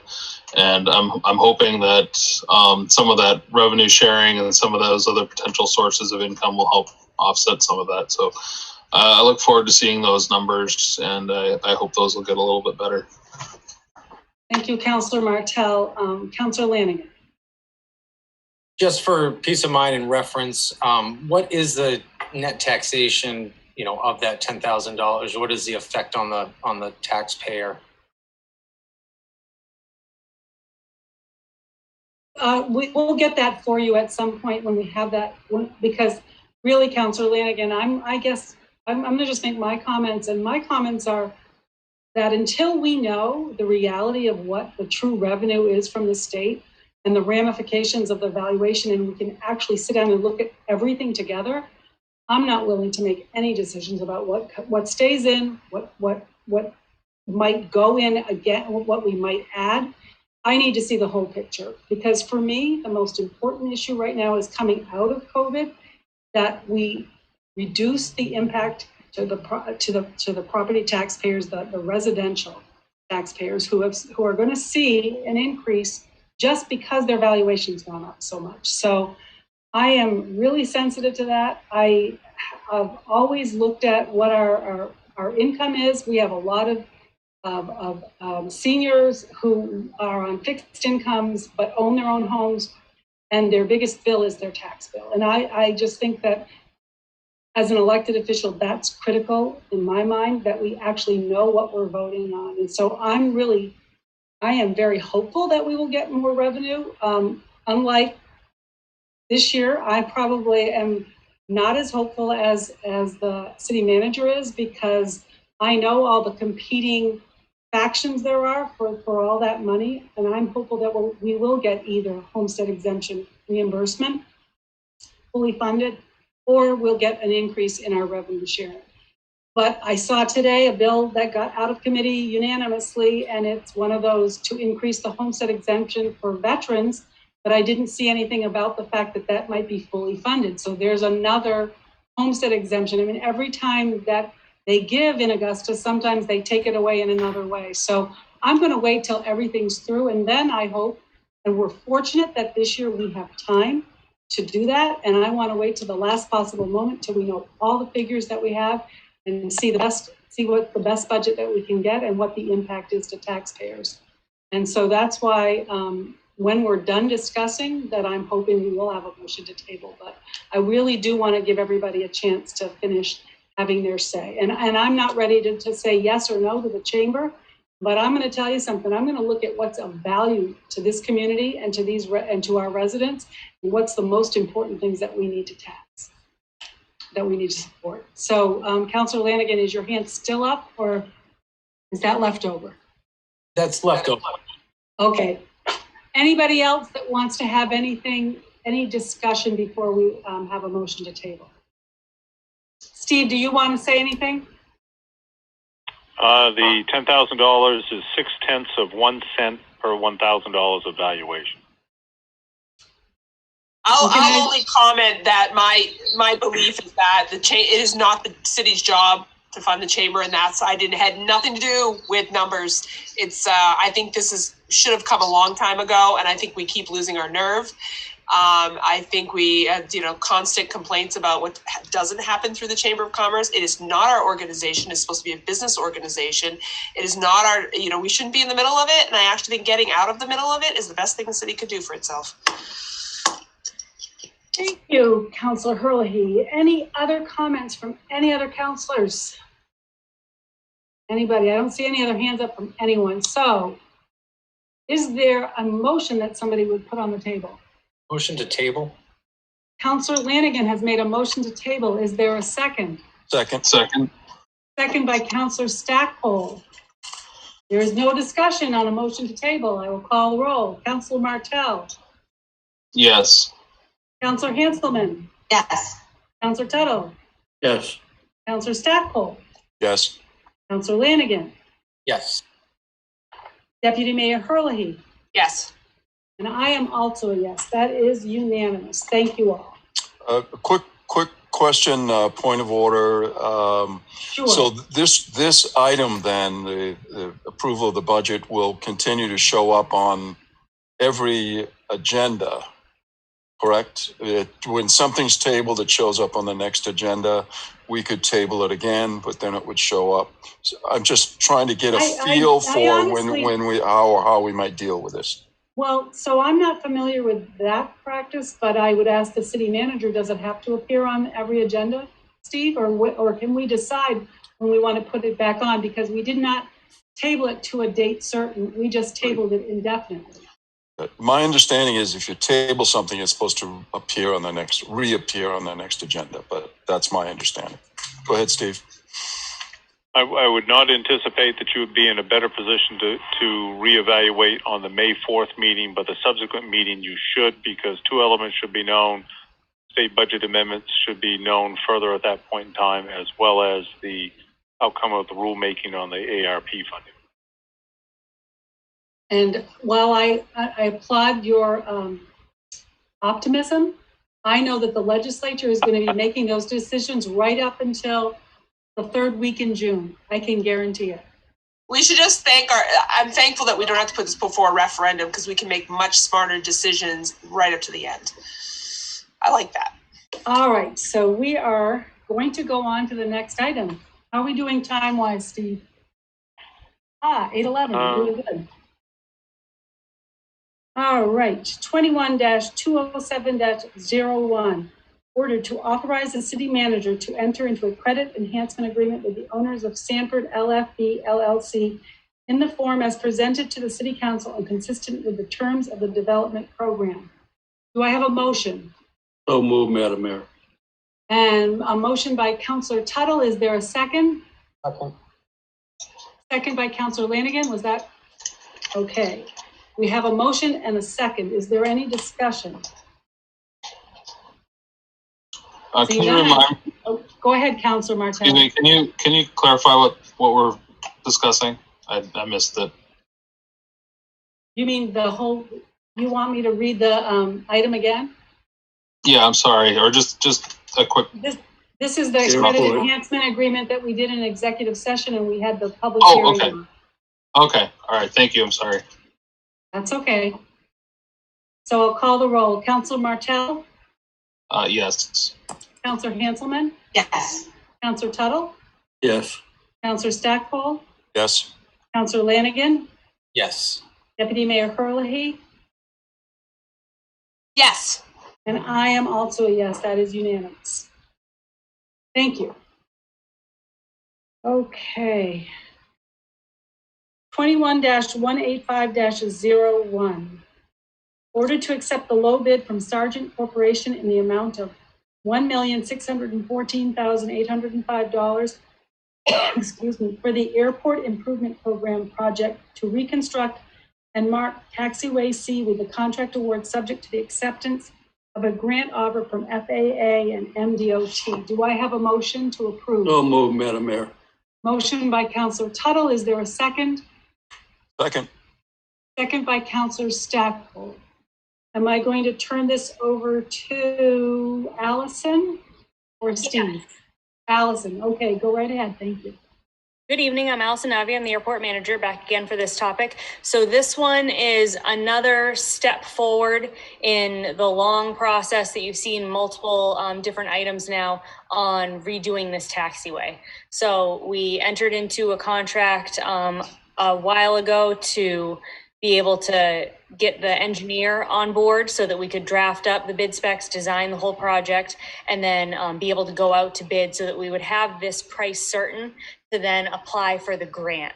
So this item, you'll notice, is completely contingent upon actually getting the funding. So there will be no notice to proceed until we get the funding from both FAA and from the Maine Department of Transportation. So our share on these projects is usually about 5%. I requested extra funding from the Maine Department of Transportation, and they were able to grant us that funding. So our share goes down to about 3% for this project. So it's about a $2 million project, and our share locally is $76,000 for this grant. So this is a really good one. We got 4 different bids for this, so it was a very good competitive bid process. The bids came in actually under what the engineer's estimate was by about $100,000. So we were very pleased with those. And Sargent is a very reputable, excellent company. They're the ones that did Biddeford's complete runway rehabilitation and reconstruction last summer, and they did an excellent job with that one. So very pleased that they're the low bidder on this and would recommend acceptance. Okay, are there any questions from councilors? I don't see any hands up. I got a quick question. Counselor Martell. Thank you. As far as the 76,000, is it correct that this is already rolled into the airport budget somewhere? Yes, it is. Yep. Okay, and it's thank you. actually less than what we initially budgeted. So Ronnie and I discussed that today and finalized those numbers. So as we move forward with the budget, everything will be accurate. Okay, great. Thank you. Okay, if there's no other discussion, we have a motion on the table, so I will call the roll. Counselor Martell? Yes. Counselor Hanselman? Yes. Counselor Tuttle? Yes. Counselor Stackpole? Yes. Counselor Lanigan? Yes.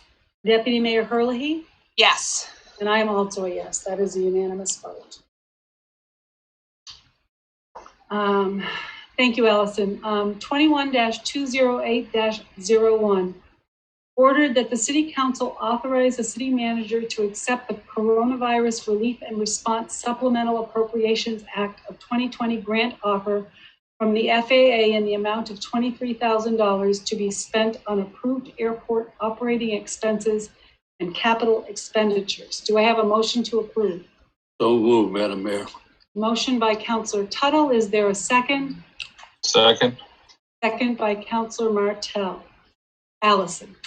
Yes, so this one I'm pleased to bring to you. This is a grant offer from FAA. We received some initial COVID funding last year at the amount of $69,000. We used that to offset debt service for the SRE building.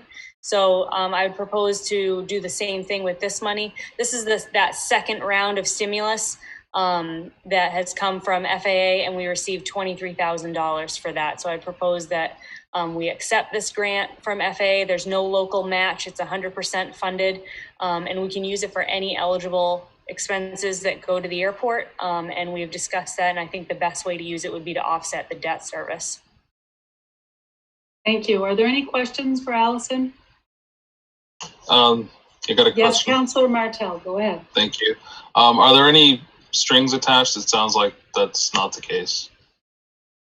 There's always strings attached. There's no free money. No, there's huge strings in this one. I'm going to tell you the truth. I read through that application. I would have just stopped on the second page because all the stuff that they said I went through it and I went, $23,000. This is so much work for $23,000. Yep, all of those federal grants from FAA look very similar to that, and they all point to a document that's 500 or 600 pages long. That's a list of grant obligations. Wow. So those are the things like land lease revenue at the airport has to be used at the airport. Things like all of the land at the airport needs to be used for aeronautical purposes, all of those kind of things. So those are the strings that are attached with it, but there's nothing new or unique to this particular grant that's different than any of the other grants that we've gotten historically. Okay. All right, thank you. Any other questions? And the big stipulation in there is if you ever decide to give the airport back or stop running it, you need to pay back every dollar that you ever received from the federal government toward this operation or improvement. Yeah, we'd have to give them the town. Yeah. We like the airport. Steve, I thought you meant Allison specifically, personally, couldn't stop working for the airport. All right, if we don't have any other discussion, I will, we have a motion on the table, so I will call the roll. Councillor Martell? Yes. Councillor Hanselman? Yes. Councillor Tuttle? Yes. Councillor Stackpole? Yes. Councillor Lanigan? Yes. Deputy Mayor Herlihy? Yes. And I am a yes. That is a unanimous vote. Thank you. Thank you, Allison. Okay, 21-174-01, ordered to accept a bid from Jordan Equipment of Falmouth, Maine for a new S62 T4 Bobcat skid steer with attachments and trade-in. Do I have a motion to approve? So moved, Madam. Second, can I just say, can you let everybody know at the end of this what we're thinking from coming out of property, that we're not going to hear these, we're just going to go straight to. Yes, so let me just, there's a motion by Councillor Tuttle and a second by Councillor Herlihy, and we will go to Matt, right? Matt Hill's going to do this. I worry about Matt Hill. He looks sort of distressed there, Matt. If it's your computer. Oh, I can't hear you. Yeah, you're muted, Matt. Muted. Sorry about that. I've got some IT challenges tonight. So, Okay. great. So basically, this is part of an ongoing discussion in the Department of Public Works as to where the department is headed as far as being able to respond to kind of dynamic situations. And we're fortunate to get a skid steer through the DRMO program recently, bringing us up to a total of 2 skid steers. Through some proactive work of the department and the new highways director, Aaron Downs, he's located basically a deal where we can replace our old skid steer with a new one, and also come up with a bunch of really crucial attachments for that will allow us to do some really critical things. One is the post-hole auger, which will help us place street signs. Other things are, sweeper buckets with attachments, log grapples for logging, a stump grinder attachment where currently we have to yank stumps out of the ground and cause a lot of disturbance. So, this proposal basically gives us more capability at a fraction of what it would cost for like a large piece of heavy machinery. Thank you, Matt. Any questions? This was approved by the, to come forward by the property subcommittee, but as Deputy Mayor Hurley said, we are discussing moving these types of items directly to the council and not having to stop at the subcommittee level. We think that time we spend on these at the subcommittee, we're going to spend the same amount of time at the council. It doesn't reduce any of that time. Unless it was something that is controversial at all, it'll just move right to the council. So I just wanted you all to know that that's the direction that I've given the city manager going forward. Councilor Martel, did you have something? I'm sorry, I was just saying that I think that makes sense for something that's not controversial. I did have a question when you're available, when you're done, whatever you're saying. Absolutely, go right ahead and ask a question. So Matt, what was the cost on this piece of equipment? I believe it was we were going to trade in the old one, and we were going to buy the new one. So I believe it was Steve, correct me if I'm wrong. It was $48,000. I think that's in your backup. That's in your backup too on your Granicus that you could be like going back and forth and looking on it. That was all in the backup of the material that we all received last week. So I would just draw your attention. I really hope that councilors look at their backup so that because that's exactly the point that I'm trying to make about being able to move these things forward. And I don't object to you bringing that forward in terms of making for the public to understand, but I just want to make sure everybody knows that this information is in our backup. Yes, thank you. Go ahead, Steve, if you want to.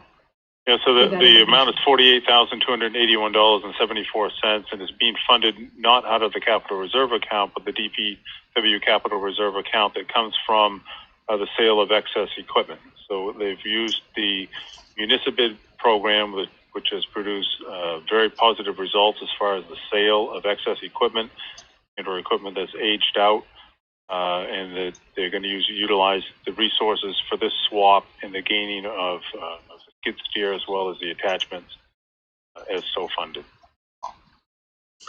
Thank you, Steve. Any other questions? We don't have any that we have a motion on the table to approve, and I'm going to call the roll. Councilor Martel? Yes. Councilor Hanselman? Yes. Councilor Tuttle? Yes. Councilor Stackpole? Yes. Councilor Lanigan? Yes. Deputy Mayor Herlihy? Yes. And I'm also a yes. That is unanimous vote. And Councilor Tuttle, you made it back into your seat just in time. I was just stirring my chicken soup. Oh, you don't have to tell us what you were doing. It's okay. I'm just joking. Okay. Transparency, Madam Mayor, yeah. I know, way too much transparency for all of us sitting in our homes.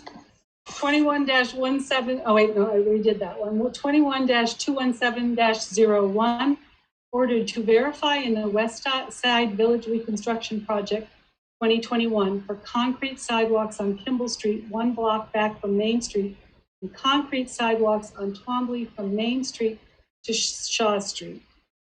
Do I have, let's do a motion to discuss. Motion to discuss. Motion to discuss from Councillor Hurley. Is there a second? Second. So this is kind I of will give that to Councillor Martell. So this is kind of my agenda item. So, and I actually verified with Councillor Lanigan that I was that we had this discussion last year.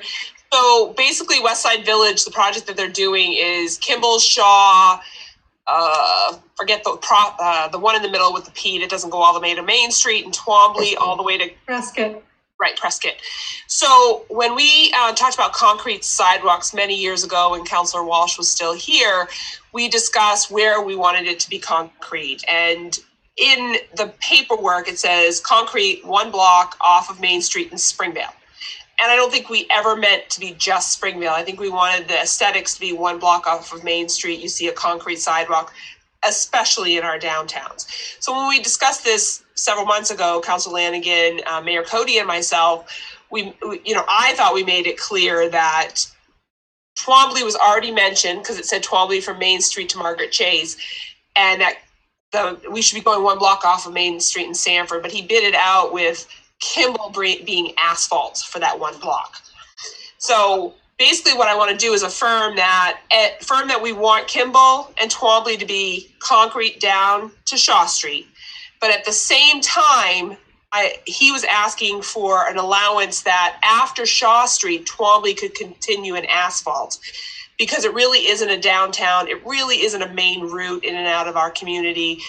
I'm okay with that after we get past Shaw Street, that it switches to the asphalt with the concrete curb. So that's one of the things we discussed as well. And finally, I think it's time that we actually take a look at this list and make the tweaks that we need to going forward, looking at it very rationally. Where do we want that aesthetic versus where are we okay with doing the asphalt with the concrete siding, because it is much easier to manage with maintenance. So that's why this agenda item's here. I wanted the council's support so they knew where they were going with the West Side Village. Does anyone have any questions before we have entertain a motion? Councillor Hanselman, go ahead. Well, just a quick comment so that folks watching at home understand the reason that we have, concrete is more expensive, correct, and harder to maintain. So the thinking is that we can save some funds by using asphalt on sidewalks, which we have, in other areas in town. Is that correct? Correct. Thank you. So this is really aesthetics. It's like Main Street should be concrete. And in our downtowns, I believe 1 block off. So when you're walking down what should be your retail centers of Springvale and Sanford, 1 block off should be concrete. School Street was added as a concrete. At the time, the reason the whole discussion started was because they were doing Pleasant Street in Springvale and they were about to do asphalt. And Councillor Walsh at the time thought it was very important that Pleasant Street be concrete. So I think it's been quite a while. I think it's time to relook at that, especially given that we've made it. I think we made a mistake not having Sanford as 1 block off of Main Street with concrete. And Mr. Buck and I talked, and some of the stuff probably was a little excessive where we're putting concrete, so we could probably pull that back a little in order to balance it out and come up with a plan that we think is right for Sanford aesthetically. I saw Councillor Tuttle's hand go up and then go down before I saw Councillor Lanigan. So I just want to make sure you didn't know you took your hand down. Are you all set, Councillor Tuttle? I am, Madam Mayor. Okay, Councillor Lanigan. Yeah, and just to kind of reiterate what Deputy Mayor Hurley is saying is we actually, I think it was the part of the project right down going by Carpentier, or not Carpentier, but Goodall Park. We had discussed, we kind of looked at the area, what had concrete, what had asphalt, and kind of made that decision then to continue on with the concrete from the aesthetic standpoint. So I'm totally in favor of this. I think, and I just don't know, is it design? Is this like a downtown design review thing that would be, or is it planning? Or I don't know where we'd put it kind of out there that this is what we're doing for the plan. Yeah, I think it should be reviewed by someone. The downtown group that we've had with, what was it, you, Councilor Hanselman, and I were looking at downtown stuff. We could continue with that conversation. But I mean, my big concern was that he put West Side Village out to bid with asphalt on Kimball Street down a block, so. Right, let's catch it now before it gets expensive to fix. Okay, I see Matt's hand up, so go ahead, Matt. Bill. He frozen? No, I don't think so. Matt, oh, there you go. Oh, yeah. Oh, thank you. So, yeah, for some reason, everyone's going very wonky tonight. I think I'm fine with whatever the direction of the council is on this. I would, just note that the concrete, it's aesthetically different, and you can see around town that there have been like utility conflicts with it. So we're trying to manage those as best we can. I would just want to make sure that everyone is still okay with pavement driveway aprons. We've had a lot of issues with concrete driveway aprons, particularly like when you do a street overlay or something, you can never match that concrete just right unless you remove the concrete and put it back. So that makes that, even though the concrete's going to last, 50 to 60 years, your pavement overlay happens like 12 years later and causes an issue. Thank you. Are there any other comments from councilors? I see Diane Conley has her hand up. Diane? Yes, Madam Mayor. I was wondering if Chief Bonatti had any concerns about the fire apparatus with the concrete.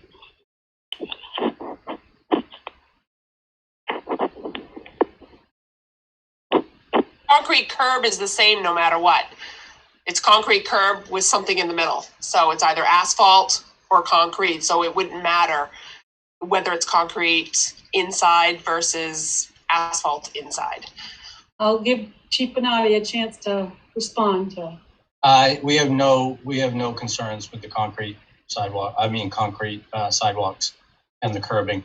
So. Thank you, Chief.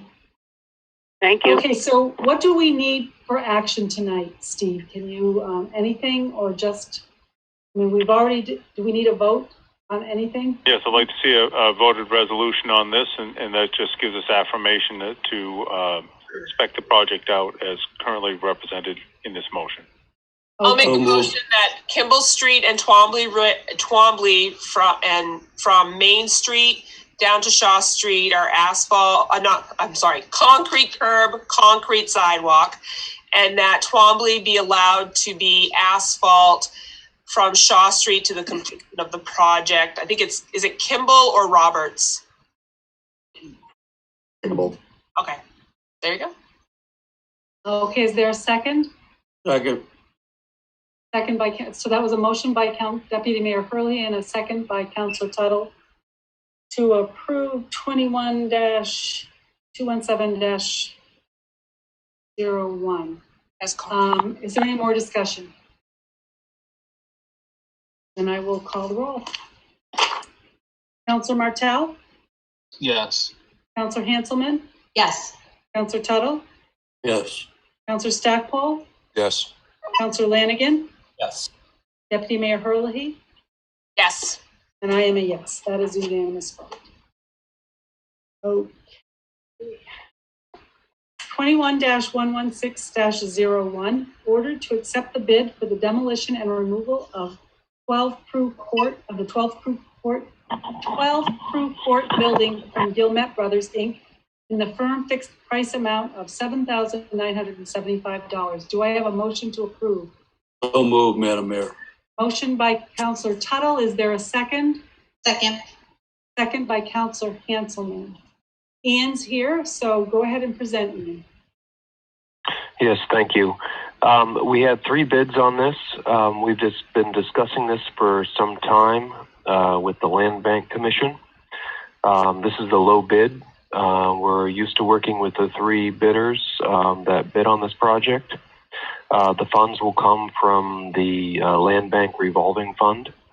It was evaluated. This is a 2-unit as to whether or not this property had some residual value and could be rehabbed.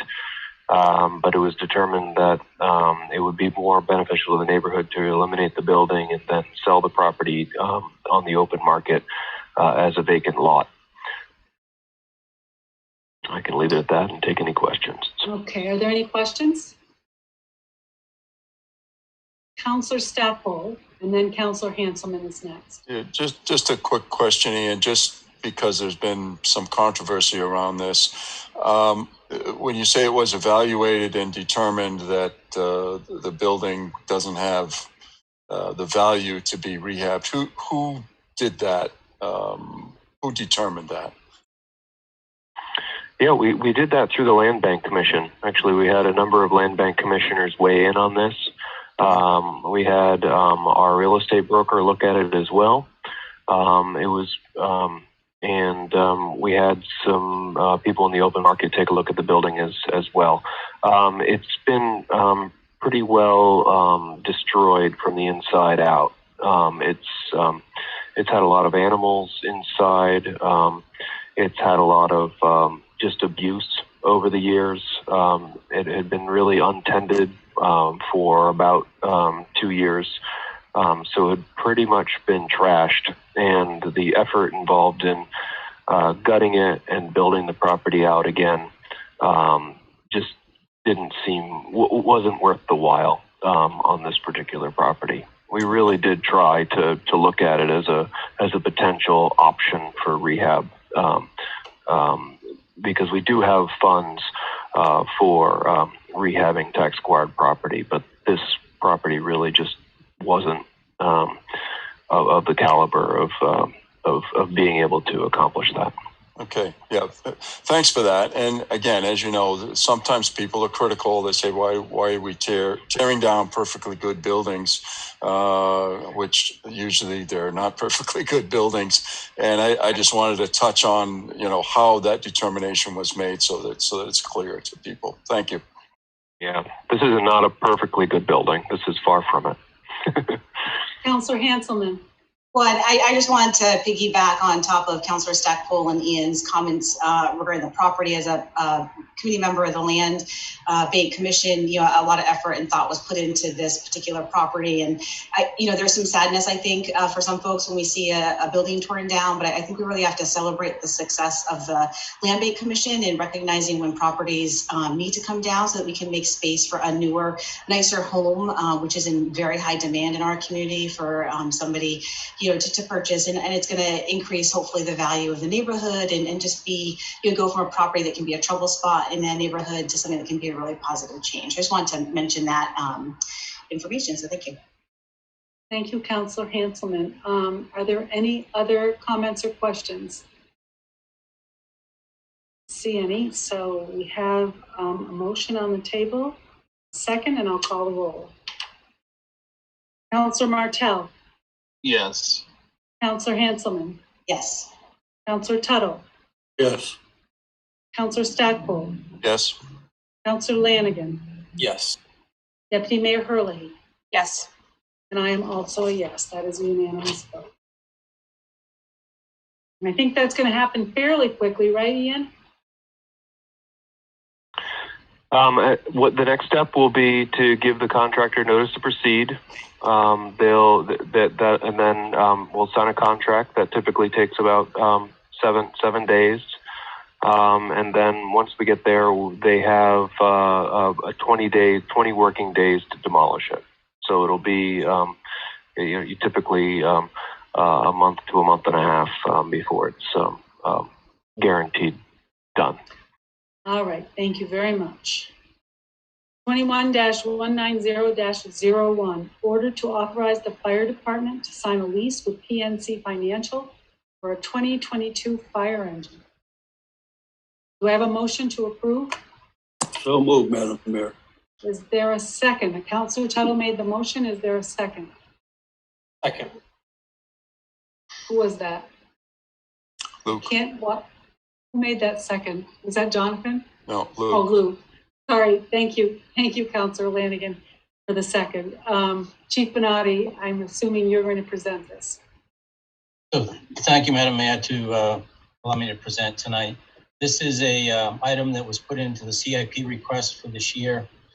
Original amount was $80,780 per year for 7 years on a lease program with an eventual buyout if the city so decided to buy the truck out. This is a leased fire truck. This is part of our ongoing replacement program where we have worked since 2014 to upgrade the fleet where it needed it badly, including combining of some units, getting rid of, so we actually have less units than we used to have, but making more specific needed units. This unit is proposed from Allegiance Fire Rescue. In the overall price that it is based on is $621,161. And that lease payment, which I told you originally was $80,780, has now been reduced to $73,067.81. This is a lease program of which we pay over 7 years on an 8-year lease. At the end of 7 years, we can opt to buy the truck for the remaining value in the truck if we wish to do so, or we can turn it back and order another truck. The program at this point is the best economic value for the city because of cash flow and the amount of money needed to replace equipment. It is also works to keep our fleet newer. What we have found is at the 8-year mark, our fleet starts to require a lot more maintenance at 8 years. And these are very expensive items to keep. At this time, this is the best thing that we could find for the city going forward. So with that, I would ask for support that we can order this truck from Allegiance Fire Rescue. It'll be financed through PNC Equipment Finance. We've dealt with extensively throughout the city for a number of different items, and they give us the best rates out there right now. And I'm free, be happy to answer any questions. I see Councillor Tuttle's hand up. Well, thank you, Mr. Mayor. I know that Councillor Stackpole and I are very interested in your background, Chief, of your companion there. Is that your present companion, or history on that? I lost that dog this last fall. He was my he was a trusty dog for some 12 years, and then he finally succumbed to cancer last year. Well, I lost mine 2 years ago, like a family member, Chief. Thank you, Councillor Tuttle. Any other questions of Chief Bonatti? Since I see none, we have a motion on the table, and a second, I will call the roll. Councillor Martell? Yes. Councillor Hanselman? Yes. Councillor Tuttle? Yes. Councillor Stackpole? Yes. Councillor Lanigan? Yes. Deputy Mayor Herlihy? Yes. And I am a yes. That is a unanimous. Go buy your fire truck, Chief. Thank you for your time. Or I should say, order your fire truck, and you might get it next year, right? We'll see it this time next year, hopefully. Okay, great. Okay, 21-211-01, Federal Community Project Funding Opportunity. I guess we'll just have a motion to discuss. So moved, Madam Mayor. Motion by Councillor Tuttle to discuss, and a second by Councillor Stackpole. Thank you. Who's going to present this, Steve? I'm going to ask Lee to present on this, please. All right, go ahead, Lee. Thank you. Good evening again. I'm here on this item as just part-time grant writer for the city. So the council has embarked on a park improvement program, thanks to having commissioned a master plan for parks and recreation. Some improvements have been made. There's some grant opportunities that have developed that will help offset some of these costs. And so there's actually 2 opportunities at the moment. But it's all wrapped up in park improvements. And so there'll be 2 sort of action items after I explain the situation. So the Alan Grady, who left last year had started the ball rolling to submit an application for federal funding for Carpentier Park. This is one of the busiest parks, the only park on the east side. It's the most densely populated part of town, most number of kids, and had put together an advisory committee, had hired a landscape architect to put together a plan for park improvements. And that's what we thought we were going to submit later this year. There are some slides, if you want to bring them up, Steve, to show people. We had, probably 10 years ago, we had applied for federal funding through the Land and Water Conservation Program for Carpentier Park. I think we applied 2 years in a row.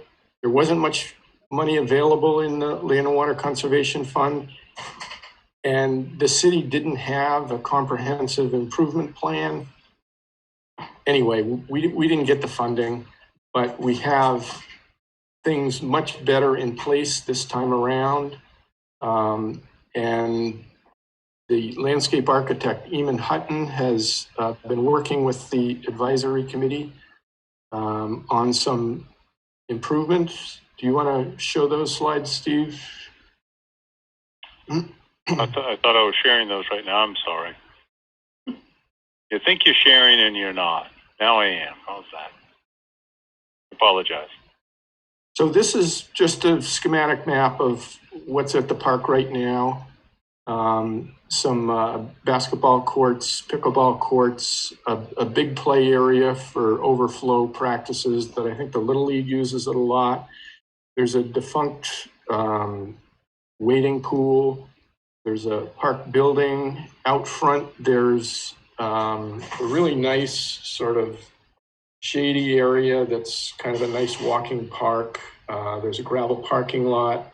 I think you can advance the slides. I think there's some photos of existing conditions. And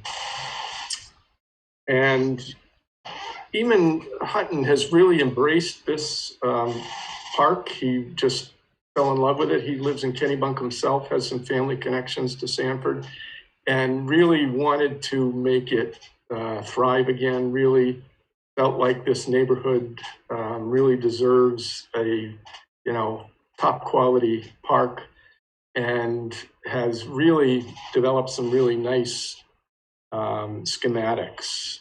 I think we can advance.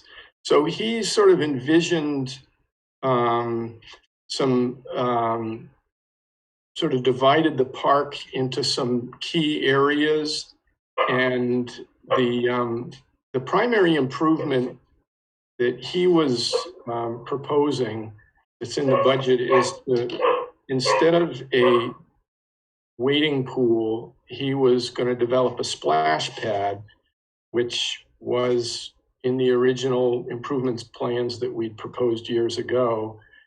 Splash pads are very low maintenance, you don't need a lifeguard the way you would with a wading pool. They have interactive features, so kids really enjoy it. It's for a sort of a younger age group, but for kids in this neighborhood that may not have access to transportation to get to the beach or get to the lake, this is going to be a great way to cool off. Yeah, you can keep advancing. Yeah, this sort of shows a schematic of the splash pad would really take up quite a bit of territory. It'd be quite a few features, and it would be a draw for the community. The nearest other splash pads are in Dover and Portland, so this will become a draw for the region to have this kind of an amenity. He's also, keep going through the slides. I think there's some more. What else that shows the splash pad, the footprint of the splash pad a little bit more. Another thing you can notice here around the building there, it's going to be entirely paved. The parking is going to go from gravel to pavement. And that whole area around the building is going to be paved. And then there's a slight elevation change towards the sort of Shady Park area, and he's going to convert that to a little bit of a performance stage area, but it could just be a nice picnic area with a sloping grounds, and he's going to improve the handicap accessibility. He's going to put some fencing along High Street, which will, I think, give parents a little bit more peace of mind, knowing that there's not as much chance that their kids are going to run out into the street. And he's going to do some new plantings to improve that Shady Park area. That might be the same slide, actually. Anyway, so that's the project that's the most teed up.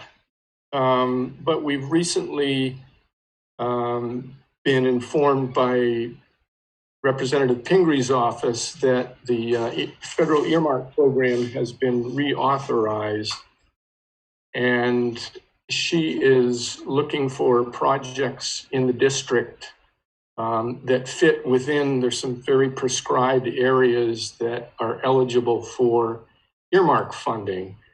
And so we've put together a package of park improvements that the highest priority absolutely is Carpentier Park, but there are some additional park projects that we've packaged together with Carpentier that include Benton Park and Holdsworth, the Springvale Rec area.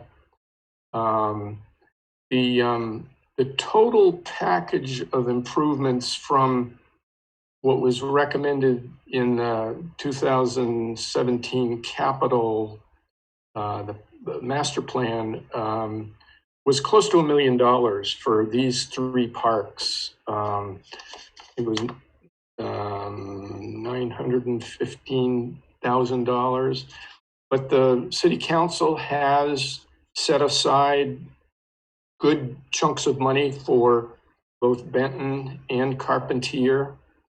So the package that we have submitted to Representative Pingree's office was for the $915,000 minus the local match that the city has already set aside. So we'd be asking for $642,000, which is in the sweet spot that we were told to, that would be the most fundable.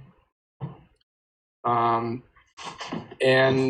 it's a competitive process, even though it is an earmark, in which case the congressperson has a lot of say in which projects go forward, but we need to compete with other communities in the district to be on Shelley Pingree's list.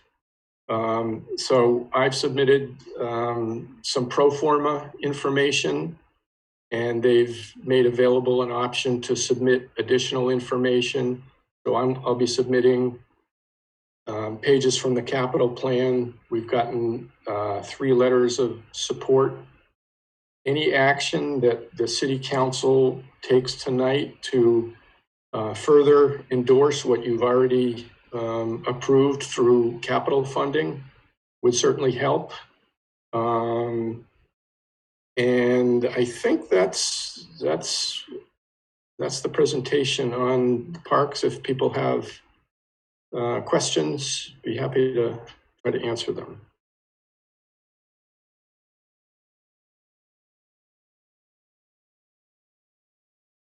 I was muted. Sorry. Thanks, Lee. Councilor Hanselman has a question, and then Councilor Lanigan. Thank you. I have 2, I think. One is just a point of clarification. So on the earmark funding proposal, it has funding amount of 264. Am I hearing that's actually 642 and a local match of 180. Yes, on that page. So funding amount, we're actually asking for 642. Did I hear that correctly? Yeah, yes. Okay. Oh, yeah. And then, so that was my first question. Thank you for catching that. Thank you. And then the second thing is when we look at that local match of 180, just to reiterate, that is in our current CIP as part of our commitment to our parks program and that that capital improvement plan for our parks. Correct, Steve? It's actually in the prior fiscal year 2021. Thank you. Even better. Yep, the funding's already there. Yes. Councillor Lanigan?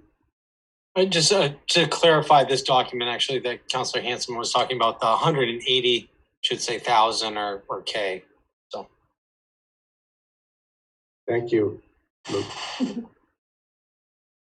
And I have a, Councillor Lanigan, do you have any other questions? No, that was it. Okay.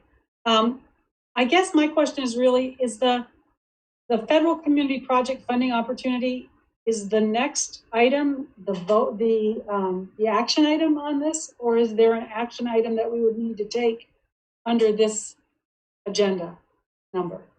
Steve. Looking for an action item on this agenda item to allow Lee to submit this to Congresswoman Pingree's office as requested. All right, that's what I thought. So it was an improvement. So the motion, and I'll go back to, I see there are other hands up there, but so it's to approve the application for earmark funding as proposed. That would be the motion, Steve? Correct. Okay, I just wanted to make sure I understood it because it wasn't clear there. Okay, Councillor Herlihy? Yes. When I talked to Eamon, he talked to me about this project, and I got the impression this was a 1-to-1 match up to 500,000. So they only match what goes in. We seem to be asking more than what we have a local match for. Right. We're likely not to get that much. We're making two applications. The most urgent, the most pressing application is for earmark funding for all three parks. If we don't get earmark funding, we would go back to our original plan to submit funding request for just Carpentier. And if that's the case, then yes, we could only apply for whatever we have in hand in the Treasury. So it would be a much smaller request through the standard competitive application process. Okay, thank you. Councillor Lanigan. Yeah, and I just want to be clear. Is this page that I'm reading right here, is this the actual like verbiage that's going into the Congresswoman's office? No. No. Okay. I just want to make sure. And I just, the application is, I just want to say the application is in your backup. It tells, I mean, I've read through the whole, it's a pretty extensive, when it came through the first time and I looked at it, one of those other things that just it's a lot of work to do it. So this is just a summary. Okay. I just want to make, and then the other question, just because it kind of has to do with our budget season, is when you apply for a grant like this, Lee, is there anything that you're able to build in as far as the administration or as the grant writer for your time that you put in to these sort of projects? Unfortunately, no. Okay, so the only way that we get this done is by having you in the position that you are as part-time. It opens up these opportunities to have you perform this. This application goes in before the end of the year. I mean, this application goes in the end of May. So the work is all going to be done by June 1st. I was just trying to clarify a couple things because we still have the budget tabled. So thank you. Yep. Okay, any other comments from counselors? I see that Zendel Bouchard has her hand up. Hi, yes. I turned on my video, but I'm sitting in the dark, so I don't know if you can see me. We can see you perfectly. Thank you. I just have a quick question. What is a splash pad? Oh, how about if I let Counselor Herlihy explain this? It's a big glorified sprinkler park. They actually have one. You can make them really expensive. You can have all sorts of really fun looking things that squirt water at the kids. And what happens with the water after it's finished hitting the kids, it falls down through a porous pavement or pad of some sort into a glorified leach field, and then it kind of spreads out in the underground water system that is natural for any area. So it's very safe. You can't drown because the water doesn't stay anywhere. If you've ever been up to Storyland, there's a pirate ship that has a splash pad around it. It's the same concept. You get splashed with water and it goes down through. They're very popular in the South. You don't need lifeguards, but any child probably 10 or under would love it, and it keeps them cool in the summer. Okay, thank you. You're welcome. That was a good question, Zendel. Thank you. All right, do we have any other questions? I've got a question. This is Jonathan. Counselor Martell, go ahead. So I had two things actually. One was what's the reasoning for expanding or adding pavement around the building where there's currently a significant amount of grass? I know that will significantly make the sort of wooded grassy area smaller, because the park isn't that big. So I spent a lot of time there as a kid. So I'm pretty familiar with that park. The other concern I have is I remember as a kid when they had that little wading pool thing open, it was only open certain times of the year and for very limited uses. What are sort of the plans to have that staffed, and how would that kind of be managed? Is that, because right now that park is, it's used by a few people playing tennis once in a while or basketball. I see a few kids here and there walking around, but it's certainly not manned, or they don't have like camps there anymore that I've noticed, at least. So maybe you could speak to that a little bit. I can speak to that a little bit too, Lee, because I first of all, it was fairly heavily used with the basketball, because I remember with the kids and the way they would come into the store for stuff. I just talked to someone who told me there's a big hole on the top of the slide that the teenagers have gotten to. Basically, when you have a park that's neglected, people think they can damage it further. And after speaking with Eamon about this park, and I agree with him, once you fix up a park, there's a little bit more ownership and people start to take care of things better. They think if you don't care about it, then why should they care about it? But if we put some resources and we get it back to where it's supposed to be, I do think you're going to see a lot of ownership from the people who live near it, who want to make sure that it stays a good park for a very long time.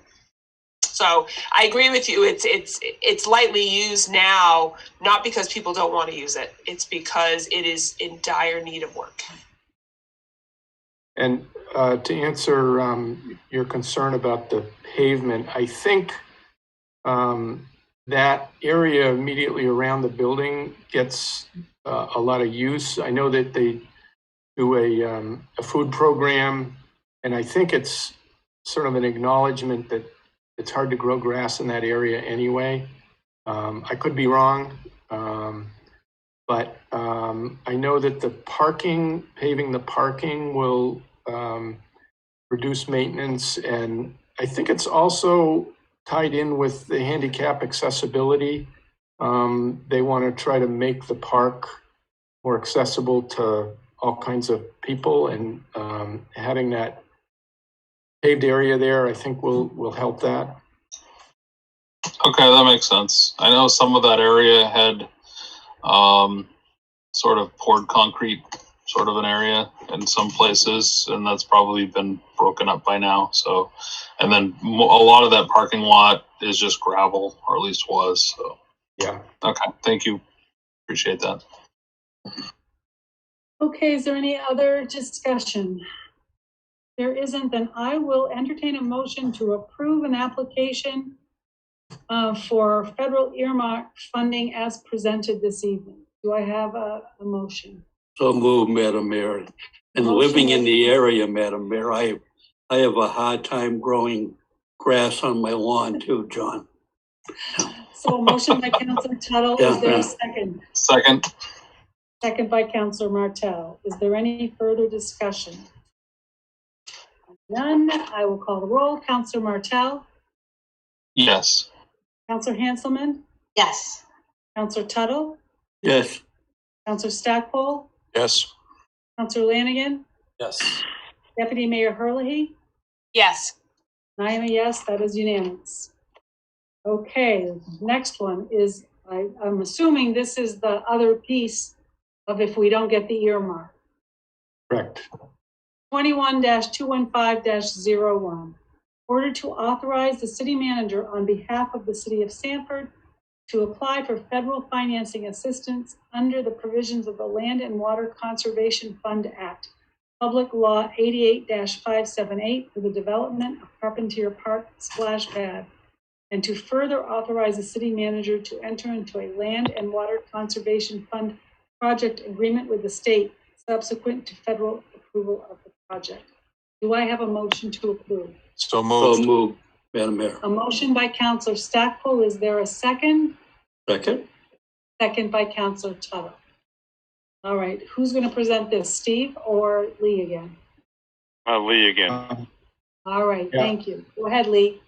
It's essentially the same presentation, except that we would be submitting an application to the Land and Water Conservation Fund, which I am told is well funded now, and that it would increase our chances. We would be obligated to contribute as much towards the project as we'd be asking for.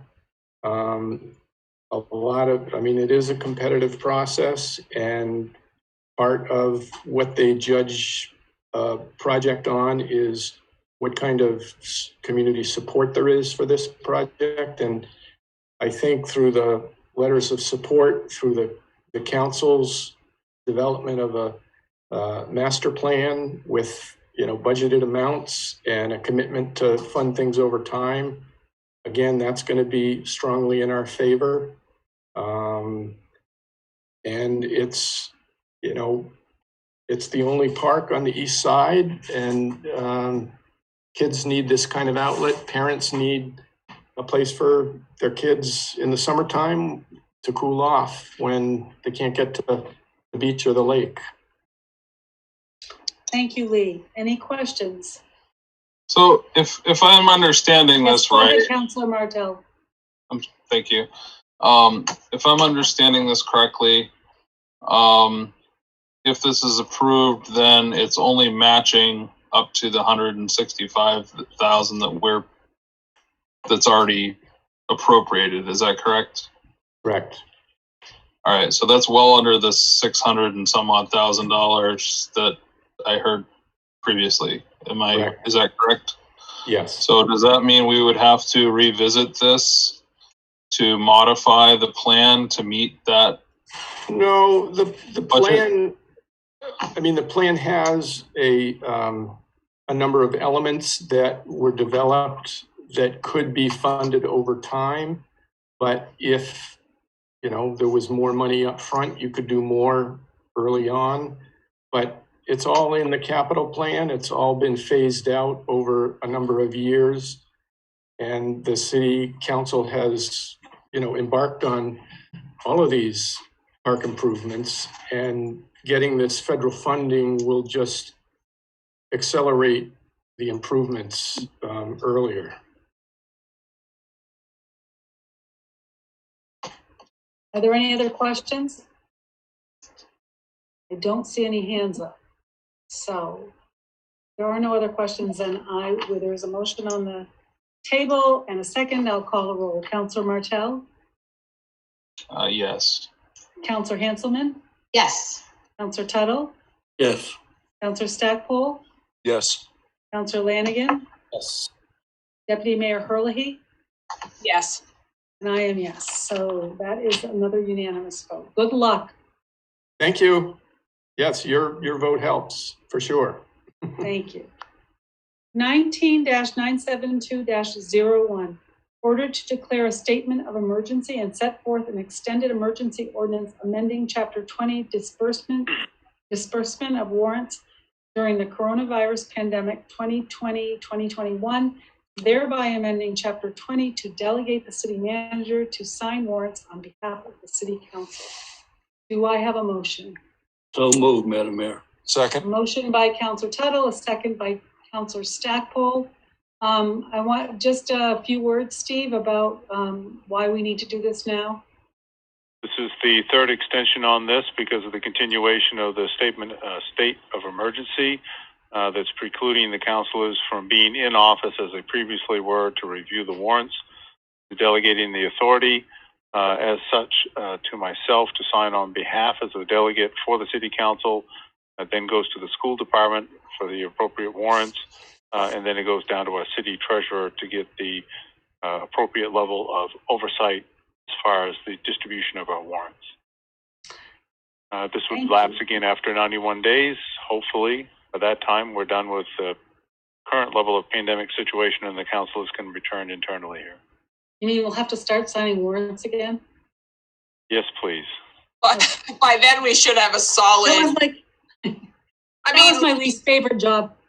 Several of us are fully vaccinated. Well, not me, but some of us are fully vaccinated. By 90 days from now, we should have at least 4 to 5 who can go in.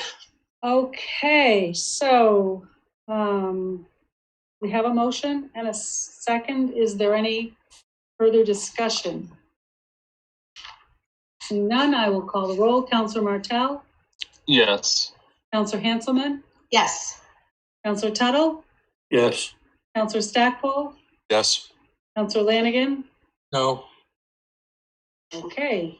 Deputy Mayor Herlihy? Yes. And I am also a yes. That the motion passes 6-1.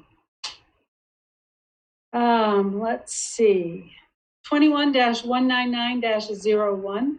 Ordered to approve a contract award for mineral extraction inspections to Wright Pierce with Steve Mahar as backup contractor and to direct planning board to complete amendments to the zoning ordinance mineral extraction provisions by March 31st, 2022. Do I have a motion to approve? Motion to approve. Discuss. Motion to approve by Councilor Stackpole. Is there a second? No, there is no second. Motion to discuss. Okay. Wait, we had a motion, so there was no second for the motion to approve. So a motion to discuss by Councilor Herlihy. And is there a second on the motion to discuss? Yes. A second by Councilor Tuttle. I will turn this over first to Planning Director Beth Della Valle to present, and then we will open it up for questions. Good evening. Beth Della Valle, Planning Director. The last several 5-year permits reviews for mineral extraction operations have brought to light numerous areas of non-compliance with previous approved permits, including but not limited to opening significantly more acreage than was approved, digging well into the 5-foot buffer above the seasonal high water table, and in some cases actually into the water table, excavating in areas that were not approved in the permit, leaving areas unreclaimed for considerable lengths of time. Codes and Public Works, who have previously done inspections, do not have either the time or the expertise to undertake regular comprehensive inspections for compliance with site plan permits for these operations. DEP does inspect gravel pits statewide on a once every 2-year cycle. However, they will only do inspections based upon the state standards, not the local standards, and the state permit, not the local permit. By hiring an outside contractor, there will be uniformity in how inspections are conducted if there are just 1 or 2 people who are doing those inspections. That will ensure that operators are going to be treated the same. Furthermore, the expectation is that as the same inspector conducts inspections, each succeeding inspection is likely to take less time and will therefore reduce the cost of those inspections unless there are serious issues that need to be resolved. And the planning board spent considerable time investigating potential costs of inspections and deliberating the pros and cons of setting up a contractual inspection process under control of the city's code enforcement officer.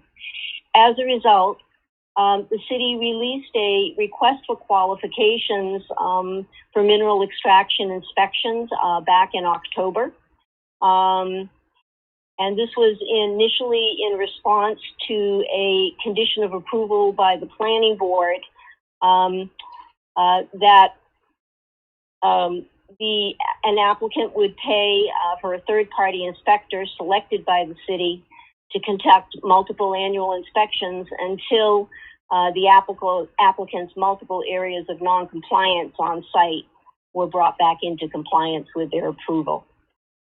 So initially the city didn't receive any proposals, so it was re-released with an addendum in November. We received 3 proposals at that point in time, and a selection committee which was made up of Jamie Cole, Dave Parent, Matt Hill, and myself, met to review the applications and to conduct interviews.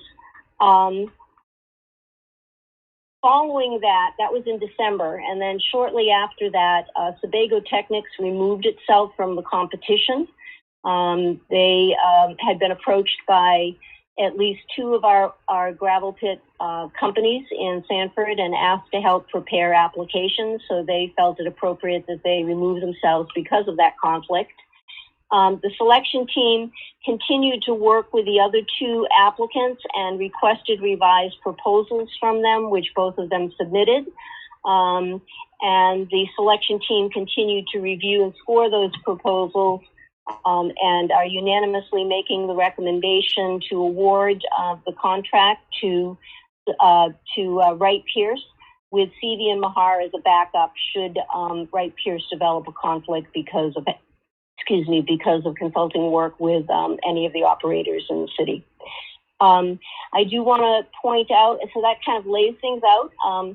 I do want to point out that Jamie Cole, Dave Parent, and Matt Hill are here this evening, available to answer any questions you have about this process and why, in fact, the recommendation is made to hire a third-party inspector to conduct mineral extraction inspections. Okay, and I'm assuming, so this did come from the subcommittee, the zoning subcommittee with... Yes, it did. It came out of the zoning subcommittee with unanimous consent to move this ahead to the council. So I'm a little surprised that there's no second on the motion. In fact, I mean, the putting the date in here that the negotiations need to be done by was Councillor Hurley's idea. We were all in favor of this, and yet now it comes to the council and there's no support at all for a second to move this ahead and discuss it. So go ahead, Councillor Hurley. I'd love to. I actually heard Councillor Lanigan say motion to discuss, and I thought it would be a good thing to have an explanation before we put forward a motion that would have to be voted on before any other motion. So I thought the motion to discuss for explanation purposes was a good idea. And that's fine, but there was a motion that I made that died for lack of second, and then the motion to discuss was made, and that's perfectly fine. again, I'm just wondering why it can come out of the subcommittee with a unanimous consensus to move this ahead to the council, and then nobody seconded it when we get here.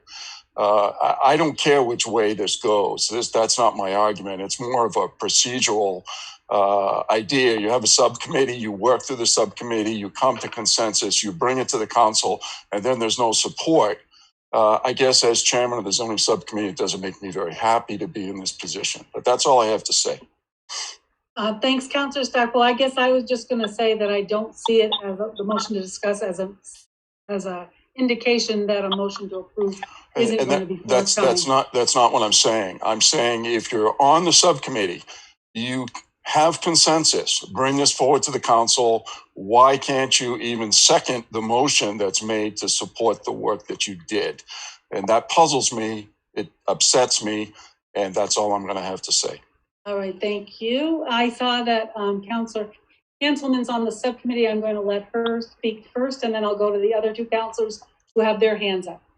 Thank you, Madam Mayor. I just want to comment. I hear what you're saying, Councillor Stockwell, and I was getting prepared to give a second. I was a little bit delayed because I had issue with my microphone. I was a little bit surprised by the motion to discuss, but I don't see that as a negative per se, but just rather an approach to have discussion, and which this was a very heavily discussed topic at zoning subcommittee. So again, I didn't see that as a negative approach to the agenda item, but I was just slow on the take. So I was getting ready to give a second and then have discussion following that. But at any rate, I hear what you're saying.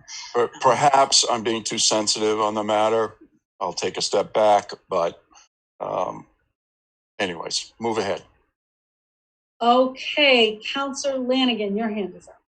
Yes, and I just want to clarify, I'm not on zoning. I did sit in just as a bystander. So in my motion to discuss, I was trying to get it ahead of your motion. It's not a problem. It's not a problem, Luke. Go ahead. So, not a problem. So I just listening to the meeting and being in previous meetings that we had before on this topic, I was looking maybe, I thought the whole idea behind this 1 year annual inspection was to get rid of the 5-year kind of renewal of a whole new permit to do business in the city. And I don't understand why they can't be done simultaneously, meaning we eliminate that 5-year requirement the same time that we implement this new inspection. And then in the meantime, bring together sort of a like a task force, almost like we did with the marijuana. It was very contentious in the beginning. Both parties were on opposite sides. But what we did is we came together, we listened, and then we kind of directed city staff to do based on what was best for the community, as we saw as fit as councilors, and also as listen to the business owners in the task force. So I just didn't know if, I just feel like all we're doing is moving the ball forward in the city's end of it, but we're not doing anything for the mineral extraction company. And literally, I feel like we've been talking about this for years, and I don't know why we're not further along on it than we are. And just in fairness, I think it has to be a give and take at this point. So that was my whole purpose of talking about it. Madam Mayor, may I? Yes, Councillor Hanselman. And Councillor Stockwell may, or Deputy Mayor Hurley, you probably want to comment, but that was one of my questions, Councillor Lanigan at the zoning subcommittee was, talking about the concurrent work on the ordinance in conjunction with, getting these inspectors set up. And City Manager Buck explained or reminded me, since I wasn't originally on the zoning subcommittee when it started, but that the actual, mineral folks in the industry that asked for this process to take place where we engage a third-party inspector. So it's my understanding that they've asked for that and that it will maybe provide some relief to them, and maybe somebody else can comment further on that, but that was my takeaway. And then, I think what gave me some consolation was that there was agreement that by March of next year, the ordinance work would be done. So if it's as easy as just saying we cancel the 5-year re-permitting, I guess I'm thinking be maybe more complex than that. And it's a whole ordinance revision that has to be done. And again, you might know better than me, Councilor Lanigan, having been on zoning longer than me, but my understanding was we have a lot of work to do and it might not be quick, whereas these inspectors coming on board might allow us to provide some relief to the industry. But I look forward to hearing what others say. Okay, are there any other comments or questions by councilors? Well, you can let Councilor Hurley go first. She had her hand up. Just that, you know, I've had a conversation with someone who was in the working group, and I get the impression that the city council may need to step in and do something like we did with the marijuana task force and potentially look at a third party for writing the ordinance with us. So I think beyond this night, I actually think we need to see how we proceed to that March 31st deadline, because I'm not sure proceeding through the prior process is going to be the best approach. And I think we probably need to meet with the players and see what everybody can agree to as a best approach, because I'm not sure, I don't get the impression from that side of the table that it was going as well as is being reflected from our side of the table. So I don't think there is a common direction forward, a common ground. And that concerns me about movement forward, especially to that March 31st date, which I really want to keep hard and fast. So thank you. Can I ask a question before anybody? I'm just curious. So, because I'm new to this process, and so as a, how would you say that when you sat down to finally write the marijuana ordinance by involving the marijuana growers in the process, was it helpful? Did it move things along in a more productive way? Because the concern that I have is that when you set a date certain that you want something done by, and what if we get to that date, but then it's still in the minds of a lot of people not something that we can get support for at the council level. So if you thought that process was successful, is there a way to implement that in facilitating the writing of the amendments to the mineral extraction zoning ordinance? I'll just tell you from my perspective, we started with nothing except state law. And I think that helped. I don't think we were trying to fix a broken ordinance. I think we tried to look at what was allowed through state law and build our ordinances starting from that direction. And I think what we're trying to do is fix a horribly broken ordinance. And I think that might be a difficult direction to come from. I think everybody's emotionally connected. And I think that's a problem as well. But the marijuana people were emotionally connected. They snapped at me the first two meetings until they realized that the first few meetings were educational. And then it went very well after that. So I think there needs to be, I think there are a lot of emotions on both sides. And I think there's a potential, there's no forward momentum without some interference from the city council. Other comments from Councilor Stackpole? Did you have something that you well, right. I also want to, at some point, I'd like you to call on David Parent, because there are some pressing issues that need to be, the reason for the inspectors to get some of these pressing issues completed. And let me just say, I'm all in favor of the deadline, and I'm open to any process by which we can have this resolved by the date we vote on. So I see this as more of a pressing environmental issue, which again I think Mr. Parent can speak to, and I think that raises the temperature on this a little bit. I also see this as kind of a compromise. I don't think the industry was terribly against this. In fact, a lot of comments were made that they were in favor of having an outside inspector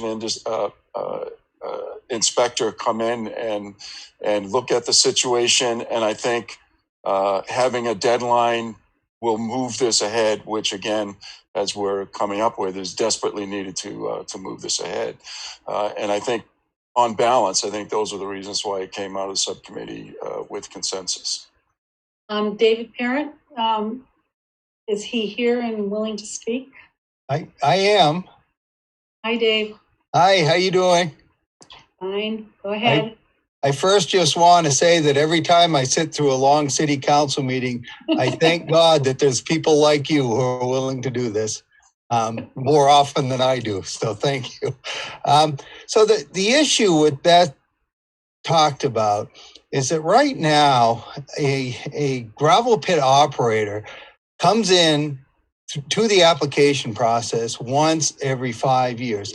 Now there's inspections that DEP does. There were inspections that the city did, but nobody was catching the issues that seem to start to be showing up more and more often now. Gravel's worth a lot more than it used to be.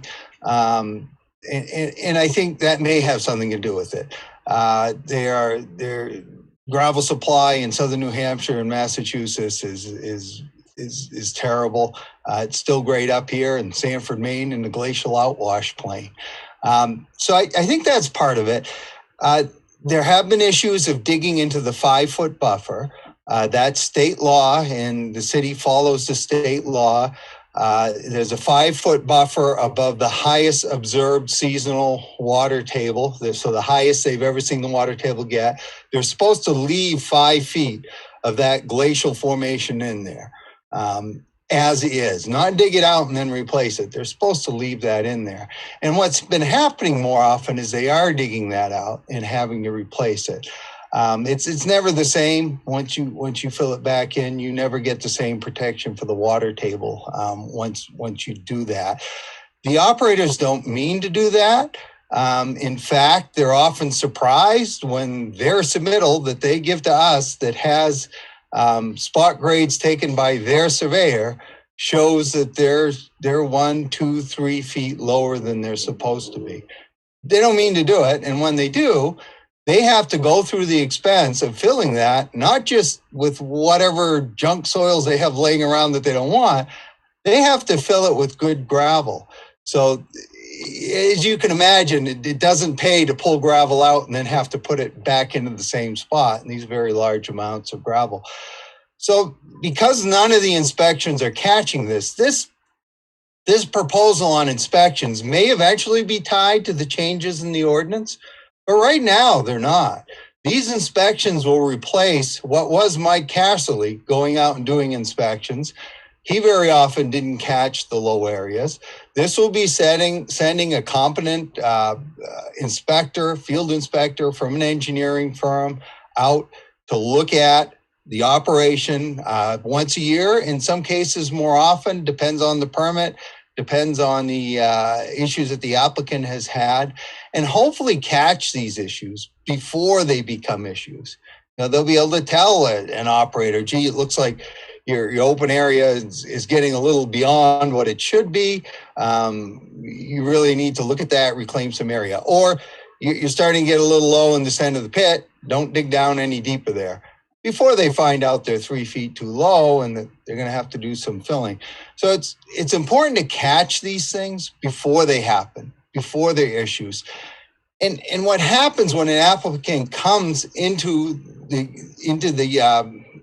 planning process once every 5 years and they have 2 or 3 of these issues of being out of compliance, I'd say 95% of the time is spent on these issues. Either on them being portrayed as I don't know, maybe doing it purposely, or by them trying to defend it and not agreeing they did anything wrong when they did. So if we can just do away with these issues through an inspection process, it's going to make this process a heck of a lot easier. And I think it's going to grease the skids for this new process.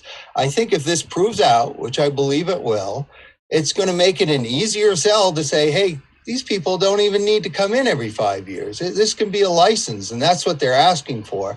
If it proves that this keeps them in compliance, which I think it will. I really hope that they're not out there purposely doing these things. I can't imagine they are, because they have to fill them back in and they have to reclaim when they get too much area, and it's just no fun at all for anyone involved. And for me, and the other people On the city side of things, it's time. It's us spending time in meetings. For them, it's serious money. They're paying consultants to be there this extra time to resolve these issues that never should have happened in the first place. So I think this inspection process is a huge step in the right direction. I don't see it as linked to the new ordinance or the new ordinance process. I understand why you want to do that. And I'm glad you do, because I want to see that happen. But it's necessary now under the current ordinance to try to prevent some of the issues we're seeing time after time after time, and really to make us more business friendly.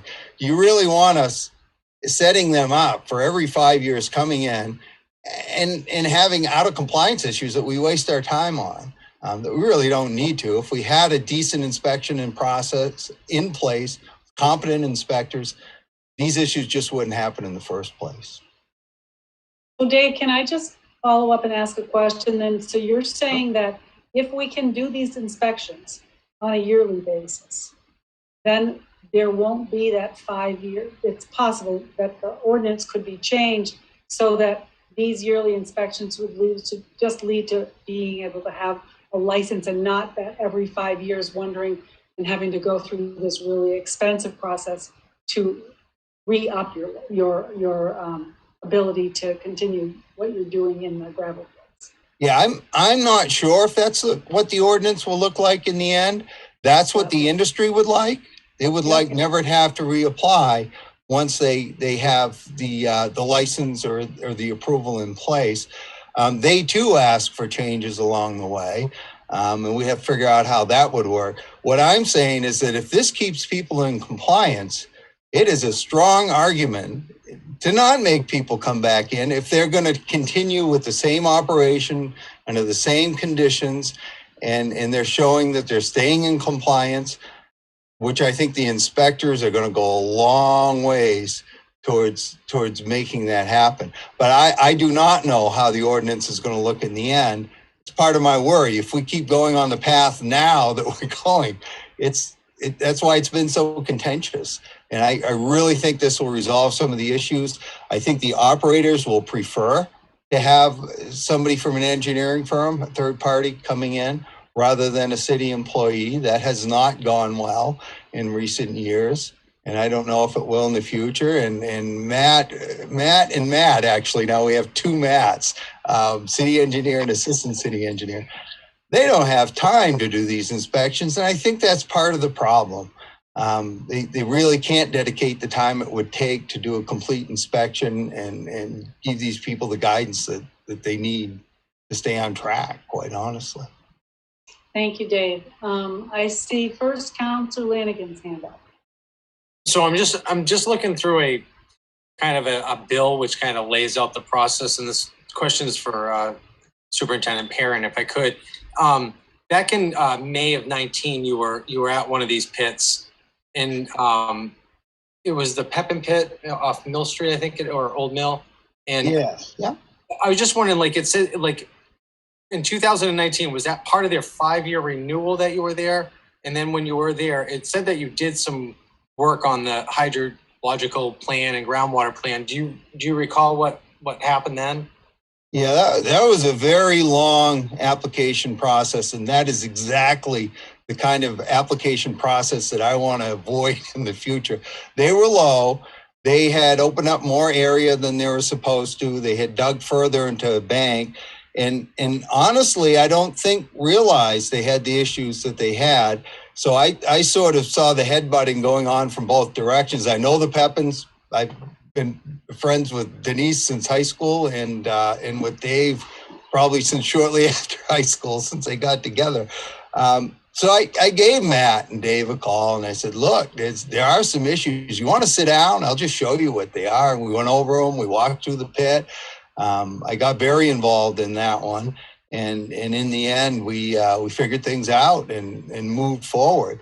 But that was one that would have been simpler if there weren't any issues in the first place. Had there been this annual inspection, somebody going in there that was able to tell them where the issues were before they happened. I think that would have been very helpful. And I quite honestly ended up playing kind of mediator in parts of that, just to just because they knew me, and I think they took things a little better coming from me than they did from Mike or from Matt. But good meeting pit operator that just had some issues, and they needed to figure those issues out and move forward. But in the meantime, they're paying their consultants to come to multiple meetings, and that's not good either. Yeah, and sort of that's just my follow up on this is that I'm not opposed to the yearly inspection. I actually think it's a positive because it is a third party. We're not relying on city employees to tell them. I'm also looking at a $6,600 bill from the city, and a lot of it seems very objective, and a lot of it that probably would have been handled in that task force that we're trying to actually put together here. So I think it would be beneficial to, move towards that. I don't know if, is there a pressing issue to have an inspection right now? I mean, There is. They're happening right now, Luke. There always have been inspections all along. Mike Casserly has been doing the inspections, but as I said, the inspections weren't catching things. They weren't well received. I think you have this third party come in. So with Mike, if you call Mike back 10 times, he's going to charge you every time he comes out. That's what he's supposed to do. If you have this third party inspector come in, they're going to look it over. They're going to submit a report. That's it. $1,000 or something like that. Somewhere's in that range. These submittals, by the way, are very reasonable. Both Matt and I thought that was about as cheap as you can get an engineering firm to send somebody on site and get them back home for. They're very, very reasonable pricing on this. But I think these are needed to get us headed in the right direction. Really. Right. Can I just ask Councilor Lanigan? I just don't want to. I'm not saying that I don't want to discuss even deeper, but it's 9:41.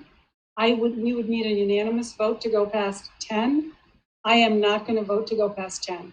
Okay. I really want to get through this. So here's my question to this. Matt, you have your hand up. Is it something that you feel you need to say today? Okay, go right ahead.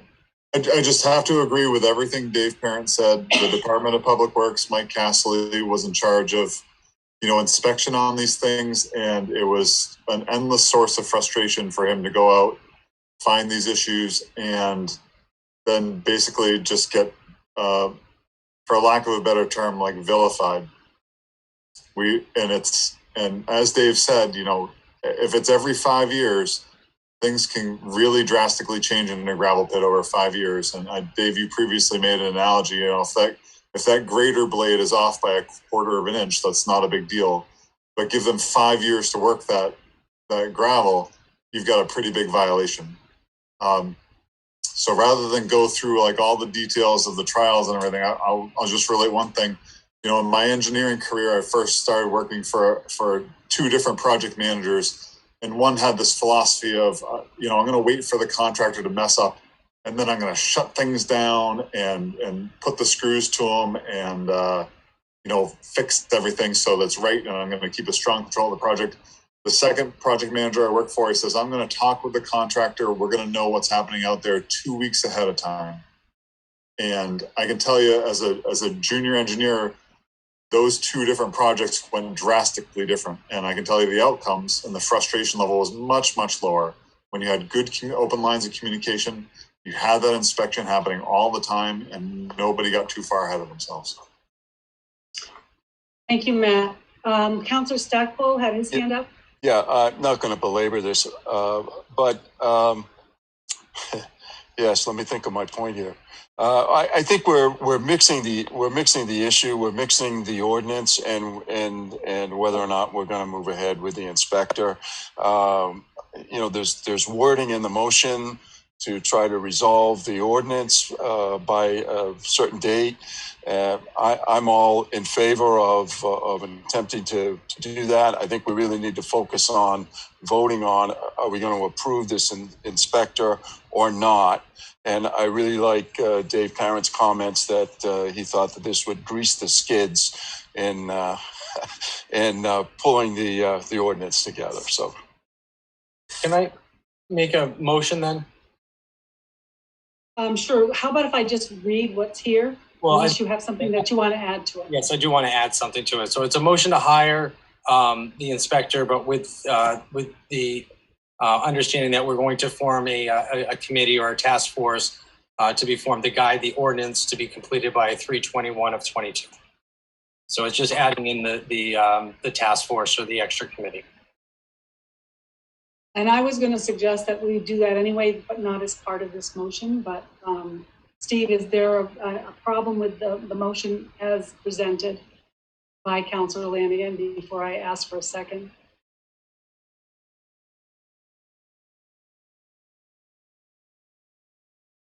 Steve? I'm sorry, I'm muted. Yes. Is there did you hear my question? I did, yes. I see no problem with the motion adding the task force to it. Okay, is there a second for the motion? Motion by Councillor Lanigan, is there a second? I'll second that. Second by Councillor Hanselman. Is there any further discussion? I would note that you know, not the task force, but the industry was sitting at the table part of the development of this future amendments to the mineral extraction ordinance. And that's where the inspection process that we're talking about tonight, that's where that came from. And you know, Steve, the only thing that I can relate this to is the marijuana discussions that we had in Augusta and the ones that we have, and the ones you had in this community, that sometimes you can have those, they can be at the table, but when you're actually writing the rules, they also better be there too, because it makes it a whole lot easier. So if that's what helps facilitate this, then I am all for it. So Councillor Tuttle, you had your hand up for comments or just?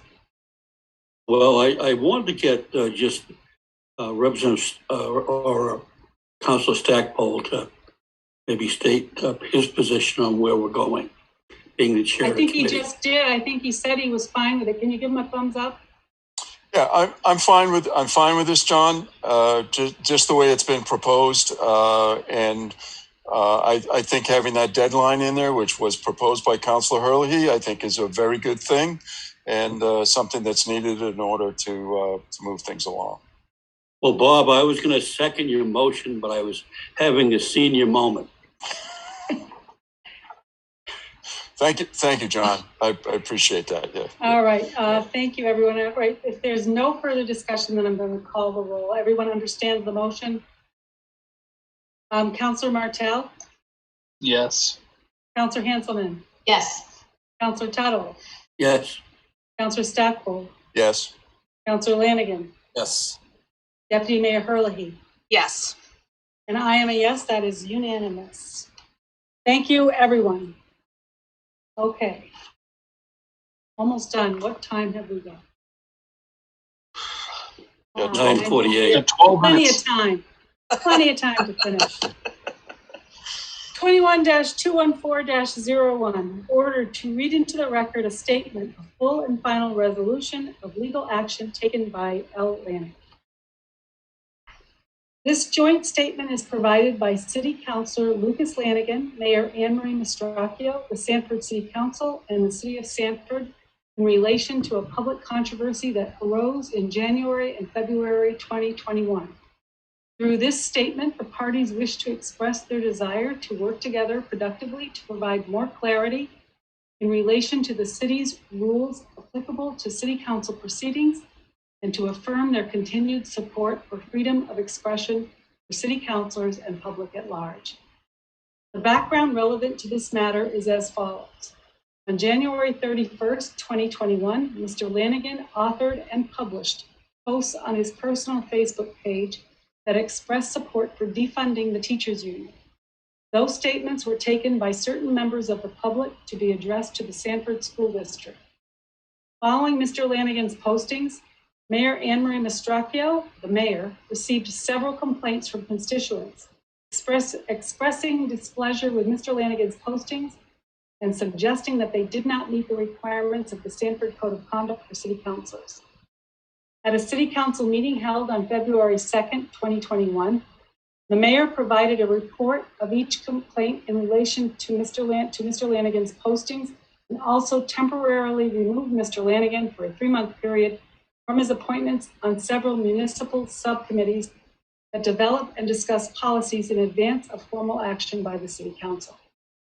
Following his removal from his subcommittee assignments, Mr. Lanigan filed an action in the York County Superior Court, docket number ALFSC-AP-2021-03, the action, against the mayor, the city council, and the city of Sanford. Among other things, Mr. Lanigan asserted in the action that the mayor lacked authority under city council rules and order of business to temporarily remove him from the subcommittee assignments, and that such action violated his right to express his political views. In addition, Mr. Lanigan has insisted that his postings of January 31st, 2021 were addressed to the Chicago school system and not the Sanford School District. In response to Mr. Lanigan's complaint, the defendants filed a motion to dismiss addressed to legal infirmities present in Mr. Lanigan's complaint. The defendants have taken the position that the mayor has authority under the city council's rules and order of business to appoint and remove members of subcommittees, and that Mr. Lanigan's ability to express his political views were not censored or limited by any action of the defendants. Although the parties disagree on underlying facts and applicable legal authority, they share the belief that a continuation of the action through conclusion would be distracting, time-consuming, and costly for all parties. Accordingly, in the interest of working together in a productive manner, the mayor has announced that Mr. Lanigan has been reappointed to his previous subcommittee assignments, effective as of April 6, 2021. Mr. Lanigan has agreed to immediately dismiss and release the action on a full and final basis. The parties also further agree that relevant provisions of the City Council Rules of Order and Business, Code of Conduct for City Councilors, and the city's charter should be revisited to allow for the initiation of the political process, provide any needed clarity on the scope of authority for city councilors and the mayor in relation to appointments to subcommittees, as well as enhanced clarity under the Code of Conduct for city councilors and the city's charter concerning the established right to expression of political view. This effort also should address the potential need for appropriate disclaimers, noting that individual views are not those of the city council or the city. The full and final resolution of the action at an early stage and prompt action to reinstate Mr. Lanigan to his subcommittee assignments represent good faith actions on the part of the parties to seek to reduce the scope of their disagreements and work together productively to address pressing issues facing the city of Sanford and its residents. The parties sincerely hope that the steps outlined in this statement will provide enhanced clarity to city councilors, the mayor, and the public regarding governance of municipal matters. The parties remain committed toward working together in a productive manner and putting the interests of their constituents first. And I think that closes that matter until we discuss a future meeting in the probably the next meeting or the second meeting in May, any potential changes to the rules of procedure or the code of conduct, and that will be brought forward. We don't need any action on this item. I will go right to councilor comments since we have limited time. Councilor Martell. Yes, I had a question. Maybe this would be better for future agenda items. Okay, then you can wait for that. Okay, thank you. All right, Councilor Hanselman. Nothing tonight, thank you. Councilor Tuttle. Yes. No, do you have any? No comments, right? Not at this time. Okay, Councilor Stackpole. Councilor Stackpole. Another senior moment. It's a good thing we're not going past 10 tonight, isn't it, huh? That's right. Come on. Yeah, move it. I don't have any comment now. I do have an item I'll bring up for a future agenda. All right, Councilor Lanigan. I just wanted to say thank you for the resolution, and hopefully we'll get my Facebook page back for my wife soon. So thanks. Deputy Mayor Herlihy. Something I'll say, thank you to Luke for working through this with the city council. And, sometimes you fight and sometimes, but I think as a group of 7 people, I do think we try to get through things and realize that it's not good for the town for us to have, things happening behind the scenes that aren't good for the town. So thank you. And I have no further comments, so I will go right to future agenda items. Counselor Martell. I know you have Okay. one. I do. So I know in the past we've time limited some of the conversations or presentations, and I think that's something I'd like to discuss.